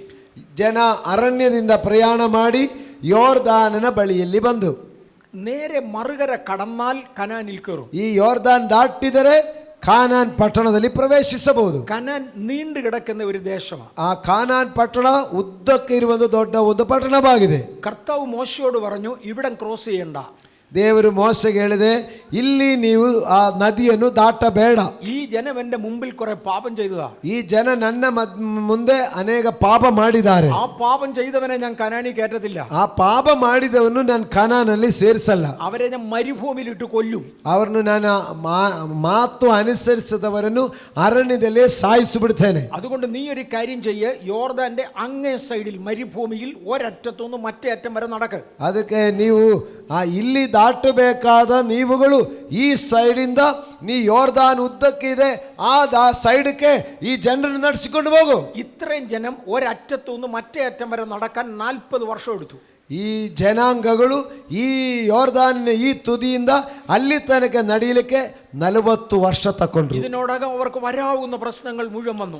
ಈ 40 ವರ್ಷದೊಳಗಡೆ ಬರಬೇಕಾದ ಗಂಡಾಂತರಗಳೆಲ್ಲ ಬಂದಿತ್ತು. ആ മിസ്രയീമിൽ നിന്ന് ഇറങ്ങിയ ജനം മുഴുവൻ 2 പേര് ഒഴിച്ചാൽ ബാക്കി മുഴുവൻ ചത്തു. ಐಗುಪ್ತ ದೇಶದಿಂದ ಹೊರಟಿರುವಂತ ಜನಾಂಗಗಳಲ್ಲಿ ಇಬ್ಬರನ್ನು ಬಿಟ್ಟು ಉಳಿದವರೆಲ್ಲ 40 ವರ್ಷದಲ್ಲಿ ಅರಣ್ಯದಲ್ಲೇ ತೀರೋದರು. ഇപ്പൊ ഇവര് നടന്ന് അങ്ങേ അറ്റത്തെത്തി. ಈಗ ಇಷ್ಟೊತ್ತಿಗೆ ಅವರು ನಡೆದು ಆ ಯೋರ್ದಾನಿನ ಇನ್ನೊಂದು ದಟ್ಟಕ್ಕೆ ಬಂದಿದೆ. ദൈവം മോശയോട് പറഞ്ഞു, അവിടെ വേണം യോർദാൻ ക്രോസ് ചെയ്യാൻ. ಆ ದೇವರು ಹೇಳಿದೆ, ಈ ಜಾಗೆಯಲ್ಲಿ ಜನ ಯೋರ್ದಾನ್ ನದಿಯನ್ನು ದಾಟಬೇಕಾಗಿರುತ್ತದೆ. ഇങ്ങപ്പുറത്തായിരുന്നു ക്രോസ് ചെയ്തതെങ്കിൽ അതൊരു ചെറിയ ഇടുങ്ങിയ ഏരിയയാണ്, നാരോ റിവർ, അവിടെ എളുപ്പം കടക്കാം. ಇಲ್ಲಿ ಆಗಿದ್ರೆ ಯೋರ್ದಾನ್ ನದಿ ಅಗಲ ಕಮ್ಮಿ ಇತ್ತು, ಬೇಗ ಇಲ್ಲಿ ದಾಟಬಹುದಾಯಿತು. പക്ഷെ അങ്ങേയറ്റത്ത് പോയാൽ യോർദാൻ നദി വീതിയുള്ളതാണ്. കൊയ്ത്തുകാലത്തൊക്കെ ഈ കരകവിഞ്ഞ് അവിടെ ഒഴുകും. ಈಗ ಆ ಸೈಡಕ್ಕೆ ಹೋಗಿದರೆ ಯೋರ್ದಾನ್ ಅಗಲವಾದ ನದಿಯಾಗಿದೆ. ಸುಗ್ಗಿ ಕಾಲದಲ್ಲಿ ದಡ ಮೀರಿ ನದಿ ಹರಿದು ಬರುತ್ತದೆ. അവിടെ വേണം നീ ക്രോസ് ചെയ്യാൻ. ಆದರೆ ದೇವರು ಹೇಳಿದೆ, ನೀ ಅಲ್ಲೇ ನದಿಯನ್ನು ದಾಟಬೇಕು. നേരെ കയറേണ്ടത് എരിഹോവിന് നേരെയാ. ಎದುರೇ ಬಂದಿದ್ರೆ ಆ ನದಿ ದಾಟಿದರೆ ಎರಿಹೋ ಪಟ್ಟಣಕ್ಕೆ ಬರಬೇಕು. ഞാൻ ആ ഭാഗം ഒത്തിരി വിശദീകരിക്കത്തില്ല. ನಾನು ಅಲ್ಲಿ ಹೆಚ್ಚಾಗಿ ವಿವರಿಸಲಿಕ್ಕೆ ಇಷ್ಟಪಡ್ತಾ ಇಲ್ಲ. അവിടെ വന്ന സമയത്ത് നദി കരകവിഞ്ഞ് ഒഴുകുക. ಆವಾಗ ಇಸ್ರಾಯೇಲ್ ಜನರು ದಾಟಬೇಕಾದ ಜಾಗದಲ್ಲಿ ಯೋರ್ದಾನು ದಡ ಮೀರಿ ಹರಿಯುತ್ತಾ ಇದೆ. ദൈവം യോശുവയാണ് അന്നേരം ജനത്തെ നടത്തുന്നത്. ಆವಾಗ ಮೋಸೆಗೆ ಬದಲಾಗಿ ಯೆಹೋಶುವನು ಇಸ್ರಾಯೇಲ್ ಜನರನ್ನು ನಡೆಸಿಕೊಂಡು ಬರ್ತಾ ಇದ್ದಾರೆ. ദൈവം യോശുവയോട് പറഞ്ഞു, പെട്ടകം വഹിക്കുന്ന പുരോഹിതന്മാർ നദിയിലേക്ക് ഇറങ്ങട്ടെ. ದೇವರು ಯೆಹೋಶುವನಿಗೆ ಹೇಳ್ತಾ ಇದ್ದಾನೆ, ದೇವರ ಮಂಜೂಷ ಪೆಟ್ಟಿಗೆಯನ್ನು ಹೊತ್ತುಕೊಳ್ಳುವಂತ ಯಾಜಕರು ಯೋರ್ದಾನ್ ನದಿಯಲ್ಲಿ ಹೆಜ್ಜೆ ಇಡಲಿ. നിങ്ങൾക്കറിയാമോ പെട്ടകം കൊണ്ടുപോകുന്നത് എങ്ങനെയാണെന്ന്? ದೇವರ ಮಂಜೂಷ ಪೆಟ್ಟಿಗೆ ಹೊತ್ಕೊಂಡು ಹೋಗುದು ಹೆಂಗೆಂದು ಗೊತ್ತಾ ನಿಮಗೆ? നമുക്ക് ഇഷ്ടം പോലെ എടുത്തുകൊണ്ട് പോകാൻ ഒക്കുന്നതല്ല ഈ പെട്ടകം. ನಮಗೆ ಮನಸ್ಸು ಬಂದ ತರ ಎತ್ಕೊಂಡು ಹೋಗ್ಲಿಕ್ಕೆ ಆಗುವುದಲ್ಲ ಈ ಪೆಟ್ಟಗ. ഈ പെട്ടകത്തിന്റെ ഇടത്ത് സൈഡിൽ കൂടെ ഒരു ക്രോബാർ കടത്തി ഒരു ബാർ അതിനകത്തിടണം. ಈ ಮಂಜೂಷ ಪೆಟ್ಟಿಗೆಯ ಎಡಗಡೆ ಸೈಡಲ್ಲಿ ಒಂದು ರಿಂಗ್ ಇರುತ್ತದೆ. ಆ ರಿಂಗಲ್ಲಿ ಒಂದು ದೊಣ್ಣೆ ಆ ಕಡೆ ಹಾಕಿ ಆ ದೊಣ್ಣೆಯಲ್ಲಿ ಇಡ್ಕೊಳ್ಬೇಕು. മറുവശത്തും അതുപോലെ തന്നെ. ಆ ಇನ್ನೊಂದು ಸೈಡಲ್ಲಿಯೂ ಒಂದು ರಿಂಗು, ಆ ರಿಂಗ್ ಒಳಗಡೆ ಒಂದು ದೊಣ್ಣೆ ಹಾಕಿಬಿಟ್ಟು ಅದರಲ್ಲಿ ಇಡ್ಕೊಳ್ಬೇಕು. തുടർന്ന് 4 പുരോഹിതന്മാർ വരേണം. ಹೀಗೆ 4 ಯಾಜಕರು ಬರಬೇಕು. ലേവ്യരെല്ലാവരും പുരോഹിതന്മാരെ, പക്ഷെ എല്ലാവർക്കും വരാൻ ഒക്കത്തില്ല. ಗಮನಿಸಿ, ಲೇವಿಯ ಕುಲದವರೆಲ್ಲರೂ ಯಾಜಕ ವರ್ಗದವರಾಗಿದೆ, ಯಾಜಕರಲ್ಲ. തെരഞ്ഞെടുക്കപ്പെട്ട 4 പേർ, ಅದರಲ್ಲಿ ಆರಿಸಿಕೊಂಡ 4 ಜನ ಬರಬೇಕು. 2 പേർ 2 സൈഡിലായി നിന്നു. പെട്ടകത്തിന്റെ ഈ ക്രോബാർ അവരുടെ തോളിൽ വെച്ചു. ಇಬ್ಬರು 2 ಸೈಡಲ್ಲಿ ನಿಂತು ಹೀಗೆ ಆ ದೊಣ್ಣೆ ಇಬ್ಬರು ಭುಜದ ಮೇಲೆ, ಒಂದು ಸೈಡ್ ಇಬ್ಬರು ಮುಂದೆ ಒಬ್ಬರು ಹಿಂದೆ ಒಬ್ಬರು ಭುಜ ಮೇಲೆ ದೊಣ್ಣೆ ಇಟ್ಕೊಳ್ಳೋದು. അവരോട് പറഞ്ഞു, നിങ്ങൾ നദിയിലേക്ക് ഇറങ്ങ്. ಇಬ್ಬರಿಗೆ ಹೇಳಿದೆ, ಮುಂದೆ ಇರುವ ಇಬ್ಬರು ನದಿಯಲ್ಲಿ ಹೆಜ್ಜೆ ಇಡಿರಿ. യോർദാൻ കവിഞ്ഞൊഴുകുക. ಯೋರ್ದಾನ್ ನದಿ ದಡ್ಡ ಮೀರಿ ಹರಿತಾ ಇದೆ. ഈ കെട്ടിടത്തെക്കാൾ ഒരുപാട് ഉയരത്തിൽ വെള്ളം നിൽക്കുക. ಈ ಬಿಲ್ಡಿಂಗ್ಗಿಂತ ಎತ್ತರವಾಗಿ ನದಿಯ ನೀರು ಹರಿಯುತ್ತಾ ಇದೆ. ഈ വെള്ളത്തിലേക്ക് എങ്ങനെ ഇറങ്ങും? വെള്ളം ഇവരെ മുക്കിക്കളയത്തില്ലേ? ಈ ನದಿಯಲ್ಲಿ ಹೆಂಗೆ ಇಳಿಯುವುದು? ಇಳಿದರೆ ಇವರನ್ನು ನೀರು ಹೊಚ್ಚಿಕೊಂಡು ಹೋಗಲ್ಲವಾ? ദൈവം അവരോട് പറഞ്ഞാൽ ഞാൻ പറയുന്നത് എല്ലാം കേൾക്കണമെന്നാ. ದೇವರು ಫಸ್ಟ್ ಏನು ಹೇಳಿದ್ರು? ನಾನು ಹೇಳುವ ಮಾತು ಎಲ್ಲ ಅನುಸರಿಸಬೇಕು ಅಂತ ಹೇಳಿರೋದು. ചത്താൽ ചത്തു, ജീവിച്ചാൽ ജീവിച്ചു. ആ രണ്ട് പുരോഹിതന്മാർ വെള്ളത്തിലോട്ട് കാലെടുത്തു വെച്ചു. ಸತ್ತರೆ ಸಾಯಲಿ, ಇಬ್ಬರು ಯಾಜಕರು ಆ ದಡಬೀರಿನ ನೀರಿಗೆ ಹೆಜ್ಜೆ ಇಟ್ಟಿದ್ದಾರೆ. അവർ കാലുകൾ വെള്ളത്തിലോട്ട് വെക്കുകയും ಅವರು ನೀರಿನಲ್ಲಿ ಹೆಜ್ಜೆ ಇಡುವಾಗಲೇ യോർദാനിലെ വെള്ളത്തിന്റെ ഒഴുക്ക് നിന്നു. ಯೋರ್ದಾನಿನ ನೀರಿನ ದಡಬೀರಿನ ನಿಂದಾಯಿತು. പുരോഹിതന്മാരോട് ഇറങ്ങാൻ പറയുന്നതിന് മുമ്പേ യോർദാനോട് പറഞ്ഞു അവരുടെ കാല് തൊട്ടാൽ അനങ്ങാതെ നിന്നോണം. ಯಾಜಕರು ನೀರಿನಲ್ಲಿ ಹೆಜ್ಜೆ ಇಡಲಿಕ್ಕೆ ಮುಂಚೆ ದೇವರು ನದಿಗೆ ಅಪ್ಪಣೆ ಕೊಟ್ಟಿದೆ. ನನ್ನ ಯಾಜಕರು ಹೆಜ್ಜೆ ಇಡುವಾಗ ನದಿಯೇ ನೀರಲ್ಲಿ ನಿಲ್ಲಬೇಕು. ദൈവം പലപ്പോഴും സൃഷ്ടികളോട് കൽപ്പിക്കുന്നവനാ. ದೇವರು ಮನುಷ್ಯರಿಗೆ ಮಾತ್ರವಲ್ಲ ಸೃಷ್ಟಿಗಳಿಗೂ ಆಜ್ಞೆ ಕೊಡುವನಾಗಿರುತ್ತಾನೆ. ഒരിക്കൽ ചെങ്കടലിനോട് പറഞ്ഞു മാറി നിൽക്കാൻ. ಒಂದು ಕಾಲದಲ್ಲಿ ಕೆಂಪು ಸಮುದ್ರಕ್ಕೆ ಹೇಳಿದೆ ಎರಡು ಭಾಗ ಆಗುವಂತ ಹೇಳಿದೆ. ಅದು രണ്ടായി പിരിഞ്ഞ് കാത്തു നിന്നു. ಸಮುದ್ರ ಎರಡು ಭಾಗವಾಗಿ ದೇವರ ಅಪ್ಪಣೆಗೆ ತಗ್ಗಿ ನಿಂದು ಅನುಸರಿಸಿ. സൃഷ്ടിച്ചവൻ സൃഷ്ടിയോട് പറഞ്ഞാൽ സൃഷ്ടി അനുസരിക്കും. ಸೃಷ್ಟಿಸಿದವನು ಸೃಷ್ಟಿಗೆ ಹೇಳಿದರೆ ಅವುಗಳು ಅನುಸರಿಸುತ್ತಾರೆ. നിങ്ങളിൽ ചിലരെ സൃഷ്ടികളോട് കൽപ്പിക്കുന്ന കൃപ കർത്താവ് തരട്ടെ. ನಿಮ್ಮಲ್ಲಿ ಕೆಲವರಿಗೆ ಈ ಸೃಷ್ಟಿಗೆ ಆಜ್ಞಾಪಿಸುವ ಕೃಪೆ ದೇವರು ಒದಗಿಸಲಿ. ಸೇವಕರೇ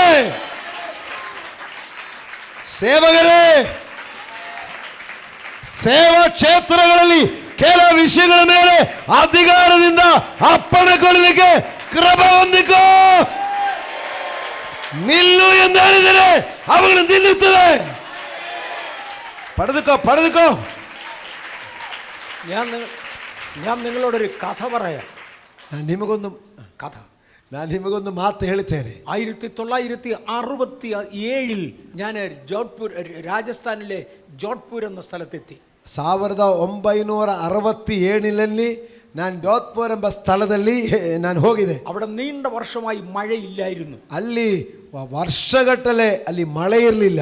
അവിടെ ഒരു കല്യാണം നടത്തണമെങ്കിൽ കലക്ടറുടെ പെർമിഷൻ വേണം. ಅಲ್ಲಿ ಒಂದು ಮದುವೆ ನಡೆಸಬೇಕಂದ್ರೆ ಡಿಸ್ಟ್ರಿಕ್ಟ್ ಕಲೆಕ್ಟರ್ದು ಪರ್ಮಿಷನ್ ಬೇಕು. കാരണം ഡൽഹിയിൽ നിന്ന് വെള്ളം കൊണ്ട് കൊടുക്കണം. ಯಾಕಂದ್ರೆ ಡೆಲ್ಲಿಯಿಂದ ನೀರು ತಕೊಂಡು ಬರಬೇಕು. ಅಲ್ಲಿಗೆ 20 പേരിൽ കൂടുതൽ കൂടുന്ന കൂട്ടം സമ്മതിക്കത്തില്ല. 20 ಜನರಿಗಿಂತ ಜನ ಸೇರಲೇಬಾರದು. മിലിറ്ററിയുടെ യൂണിറ്റുകൾ പലതും അവധി കൊടുത്തു വിട്ടു. ಆ ಮಿಲಿಟರಿ ಯೂನಿಟ್ಗಳಿಗೆ ರಜಾ ಕೊಟ್ಟು ಅವರು ಅಲ್ಲಿಂದ ಬೇರೆ ಕಡೆ ಕಳಿಸ್ಬಿಟ್ರು. ಫ್ಯಾಕ್ಟರಿಗಳು ಪಲದುം ಕ್ಲೋಸ್ ചെയ്തു. ಮಳೆಯಿಲ್ಲ. ಆ ಫ್ಯಾಕ್ಟರಿಗಳು ನೀರಿಲ್ಲದ ಕಾರಣ ಬಂಧಿಸಿಬಿಟ್ಟಿದೆ. 7 ವರ್ಷമായി ಜೋಧ್ಪುರಿൽ മഴ പെയ്തില്ല. 7 ವರ್ಷ ಜೋಧ್ಪುರ್ ಎಂಬ ಸ್ಥಳದಲ್ಲಿ ಮಳೆನೇ ಬೀಳಲಿಲ್ಲ. അന്ന് ആ സമയത്ത് ഞാൻ അവിടെ ഇല്ല. ഒരു ദൈവദാസൻ അവിടെ ശുശ്രൂഷിക്കുന്നുണ്ട്. അദ്ദേഹത്തിനൊരു കൺവെൻഷൻ നടത്തണമെന്ന് ദൈവം ഹൃദയത്തിൽ പറഞ്ഞു. ಆ ಸಂದರ್ಭದಲ್ಲಿ ಒಬ್ಬ ದೇವಸೇವಕನಿಗೆ ಆ ಜೋಧ್ಪುರಲ್ಲಿ ಒಂದು ದೊಡ್ಡ ಕೂಟ ನಡೆಸಬೇಕೆಂದು ದೇವರ ಆತ್ಮ ಪ್ರೇರೇಪಿಸಿದರು. അദ്ദേഹത്തിന് 200 പേരെ ഒരുമിച്ച് കൂട്ടിയാണ് കൺവെൻഷൻ നടത്തേണ്ടത്. ಈ 200 ಜನ ಸೇರಿಸಿ ಒಂದು ಕೂಟ ನಡೆಸಬೇಕಾಗಿ ಆತನು ಮನಸ್ಸಲ್ಲಿ ತಿಳ್ಕೊಂಡ್ರು. 20 പേരിൽ കൂടുതൽ കൂടാൻ ഗവൺമെന്റ് അനുവദിക്കത്തില്ല. 20 ಜನರಿಗಿಂತ ಹೆಚ್ಚಾಗಿ ಸೇರ್ಲಿಕ್ಕೆ ಸರ್ಕಾರ ಅನುಮತಿ ಕೊಡಲ್ಲ. കാരണം വെള്ളമില്ല, മറ്റു കാര്യമൊന്നുമില്ല. ಯಾಕಂದ್ರೆ ಇಷ್ಟು ಜನರಿಗೆ ನೀರು ಸೌಲಭ್ಯ ಕೊಡ್ಲಿಕ್ಕೆ ವ್ಯವಸ್ಥೆ ಇಲ್ಲ. ആ ദൈവദാസന്റെ പേര് KV ഫിലിപ്പ് എന്ന. ಅದೇ ಆತನ ಆ ದೇವಸೇವಕರ ಹೆಸರು KV ಫಿಲಿಪ್. എന്റെ സ്നേഹിതന, ನನ್ನ ಸ್ನೇಹಿತನಾಗಿದ್ರು. KV ഫിലിപ്പ് കൺവെൻഷന്റെ ക്രമീകരണം ചെയ്തു. KV ಫಿಲಿಪ್ ಎಂಬ ದೇವಸೇವಕರು ಕನ್ವೆನ್ಷನ್ಗಾಗಿ ಕೂಟಕ್ಕೆ ಬೇಕಾದ ಏರ್ಪಾಡು ಮಾಡಿದರು. അദ്ദേഹം പോയി ഡിസ്ട്രിക്റ്റിന്റെ ಕಲೆಕ್ಟറെ ಕಂಡು. ಆತನು ಹೋಗಿ ಡಿಸ್ಟ್ರಿಕ್ಟ್ ಕಲೆಕ್ಟರ್ದು ಪರ್ಮಿಷನ್ ಹೋದರು. ಕಲೆಕ್ಟರ್ പേര് കൊണ്ടൊരു ക്രിസ്ത്യാനിയ. ಆತನು ಹೆಸರಿನಲ್ಲಿ ಒಬ್ಬ ಕ್ರೈಸ್ತವನೇ. അദ്ദേഹം പോയി പറഞ്ഞു, സർ എനിക്ക് 200 പേരുടെ ഒരു കൺവെൻഷൻ നടത്തണം, വെള്ളം ഞങ്ങൾ സാറ് തരണ്ട, ഞങ്ങൾ എടുത്തോളാം. ಸೇವಕರು ಕಲೆಕ್ಟರ್ಗೆ ಹೇಳಿದೆ, ಸರ್ 200 ಜನ ಸೇರಿ ಒಂದು ಕೂಟ ಮಾಡಲಿಕ್ಕೆ ನೀವು ಪರ್ಮಿಷನ್ ಕೊಡಿ, ನೀರು ನೀವು ಕೊಡಬೇಡ, ನೀರಿಗೆ ನಾವು ವ್ಯವಸ್ಥೆ ಮಾಡಿಕೊಳ್ತೇವೆ. അദ്ദേഹം ചോദിച്ചു, ഫിലിപ്പ് നീ എവിടുന്ന് വെള്ളം കൊണ്ടുവരും? ಆವಾಗ ಕಲೆಕ್ಟರ್ ಕೇಳಿದೆ, ಫಿಲಿಪ್ ನೀವು 200 ಜನರಿಗೆ ಎಲ್ಲಿಂದ ನೀರು ತಗೊಂಡ್ಬರ್ತೀರಾ? അദ്ദേഹം പറഞ്ഞ മഴവെള്ളം പിടിച്ചെടുത്തോളാം. ಆತನು ಹೇಳಿದರು, ನಾನು ಮಳೆ ನೀರನ್ನು ಸೇರಿಸಿಕೊಳ್ಳುತ್ತೇನೆ.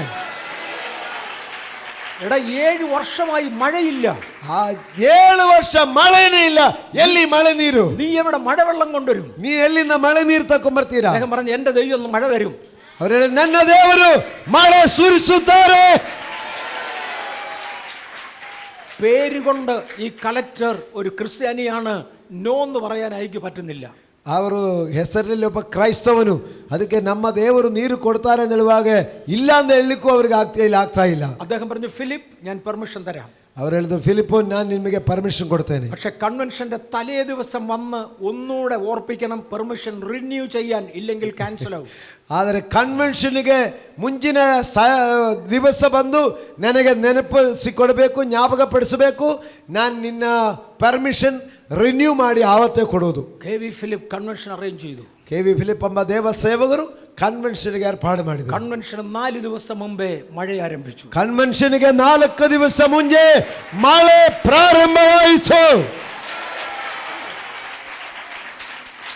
ടാപ്പിൽ നിന്ന് ഒരു മില്ലി ലിറ്റർ വെള്ളം എടുക്കാതെ മഴവെള്ളം മാത്രം പിടിച്ചു 200 പേർക്ക് കുക്ക് ചെയ്യാനുള്ള മുഴുവൻ ക്രമീകരണവുമായി. ನೆಲ್ಲಿಯಿಂದ ಒಂದು ಸೊಟ್ಟು ನೀರು ಕೂಡ ಹಿಡ್ಕೊಳ್ಳದೆ 200 ಜನರಿಗೆ ಆಹಾರಕ್ಕೂ ಮತ್ತು ಸ್ವಚ್ಛತೆಗೂ ಬೇಕಾದ ನೀರು, ಮಳೆ ನೀರನ್ನು ಸೇರಿಸಿಟ್ಟು ಕೂಟ ನಡೆಸಿದ್ದಾರೆ. കൺവെൻഷൻ ആരംഭിക്കാൻ പോകുകയാണ്. ಕನ್ವೆನ್ಷನ್ ಕೂಟ ಪ್ರಾರಂಭಿಸಲಿಕ್ಕೆ ಹೋಗ್ತಾ ಇದೆ. അന്നേരം ഞാൻ ജോധ്പൂരിലുണ്ട്. ಆವಾಗ ನಾನು ಆ ಜೋಧ್ಪುರಲ್ಲಿ ಇದೆ. ആദ്യത്തെ ദിവസം പ്രസംഗിക്കേണ്ടത് ഒരു ചാക്കോ എന്ന് പറയുന്ന ഒരു പാസ്റ്റർ, MK ചാക്കോ. ಆ ಮೊದಲನೇ ದಿವಸ ಪ್ರಸಂಗ ಮಾಡಬೇಕಾದ್ದು MK ಚಾಕೋ ಎಂಬ ದೇವ ಸೇವಕರು. അപ്പച്ചന് ഏതാണ്ട് 60-65 വയസ്സെങ്കിലും ഒന്ന് പ്രായമുണ്ട്. ಆವಾಗ ಆ ಸೇವಕರಿಗೆ 60-65 ವಯಸ್ಸಿದೆ.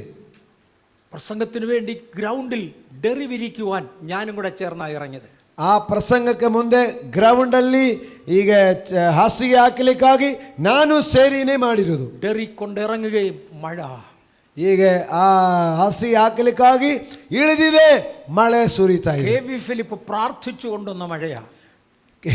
KV ಫಿಲಿಪ್ ಎಂಬ ದೇವ ಸೇವಕರು ಪ್ರಾರ್ಥನೆ ಮಾಡಿ ಮಳೆ ಬರಮಾಡಿದೆ. ಈಗ ಕೂಟದಲ್ಲಿ ಮಳೆ. ഇപ്പം മഴയത്ത് കൺവെൻഷൻ നടക്കത്തില്ല.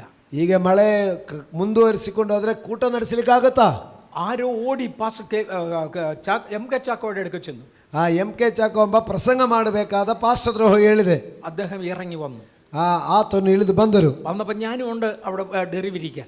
ನಾನು ಈಗ ಇದೆ, ಆ ಹಾಸಿಗೆ ನೆಲದಲ್ಲಿ ಹಾಸಿಗೆ ಆಗಲಿಕ್ಕೆ ನಾನು ಇದೆ ಜೊತೆಯಲ್ಲಿ. അദ്ദേഹം ഒരു വാക്ക് ഇങ്ങനെ പ്രാർത്ഥിച്ചു. ಆ ದೇವಸರು ಒಂದು ಮಾತಲ್ಲಿ ಪ್ರಾರ್ಥನೆ ಮಾಡಿದರು, കർത്താവേ ഡെറി വിരിക്കാൻ ഞാൻ ആവശ്യപ്പെടുക. ಕರ್ತನೆ ಹಾಸಿಗೆ ಹಾರಿಸಿಕೊಳ್ಳಿಕ್ಕೆ ನಾನು ಈ ಜನರಿಗೆ ಹೇಳ್ತಾ ಇದ್ದೇನೆ, ഡെറി നനയാൻ പറ്റത്തില്ല.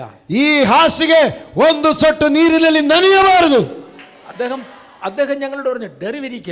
ಆ ಸೇವಕರು ನಮಗೆ ಹೇಳಿದೆ, ಹಾಕಿರಿ, ಹಾಸಿಗೆ ಹಾಕೊಳ್ಳಿರಿ. മഴ എങ്ങോട്ട് പോയെന്ന് കണ്ടില്ല. ಮಳೆ ಎಲ್ಲೋಗಿದೆ ಅಂತ ಗೊತ್ತಿಲ್ಲ. ഞങ്ങൾ ഡെറി വിരിച്ചു. ನಾವು ನೆಲದಲ್ಲಿ ಹಾಸಿಗೆ ಹಾಕಿದೆ. MK ചാക്കോ 8:30 മണി വരെ പ്രസംഗിച്ചു. MK ಚಾಕೋ ಎಂಬ ದೇವ ಸೇವಕರು 8:30 ತನಕ ಪ್ರಸಂಗ ಮಾಡಿದೆ ರಾತ್ರಿ. 8:30 ആയപ്പോൾ അദ്ദേഹം പറഞ്ഞു, മീറ്റിംഗ് ഇവിടെ തീർന്നു, എല്ലാവരും വീടുകളിൽ പോകണം. 8:30ಗೆ ಸೇವಕರು ಪ್ರಸಂಗ ಮುಗಿಸಿದೆ, ಈಗ ನೀವೆಲ್ಲರೂ ಮನೆಗೆ ಹೋಗಿರಿ ಎಂದು ಹೇಳಿದರು. 9:30 ಆಗುമ്പോൾ ಮഴ തുടങ്ങും. 9:30ಗೆ ಮಳೆ ಬೀಳುತ್ತದೆ, ಅದರೊಳಗಡೆ ಮನೆ ಸೇರಿಕೊಳ್ಳಿರಿ ಎಂದು ಹೇಳಿದರು. മഴയ്ക്ക് അദ്ദേഹം ടൈം കൊടുത്തു, 9:30ക്ക് പെയ്യണം.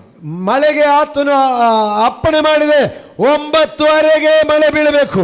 നാളത്തേക്ക് ആവശ്യമുള്ള ആഹാരം കുക്ക് ചെയ്യാൻ വെള്ളം ആ മഴയ്ക്കകത്തിരിക്കുക. ನಾಳೆಗೆ ಆಹಾರ ಮಾಡಲಿಕ್ಕೆ ನಾಳೆ ಬೇಕಾದ ನೀರು ಮಳೆಯಲ್ಲಿದೆ, ಅದಕ್ಕೆ 9:30ಗೆ ಮಳೆ ಬರಲೇಬೇಕು.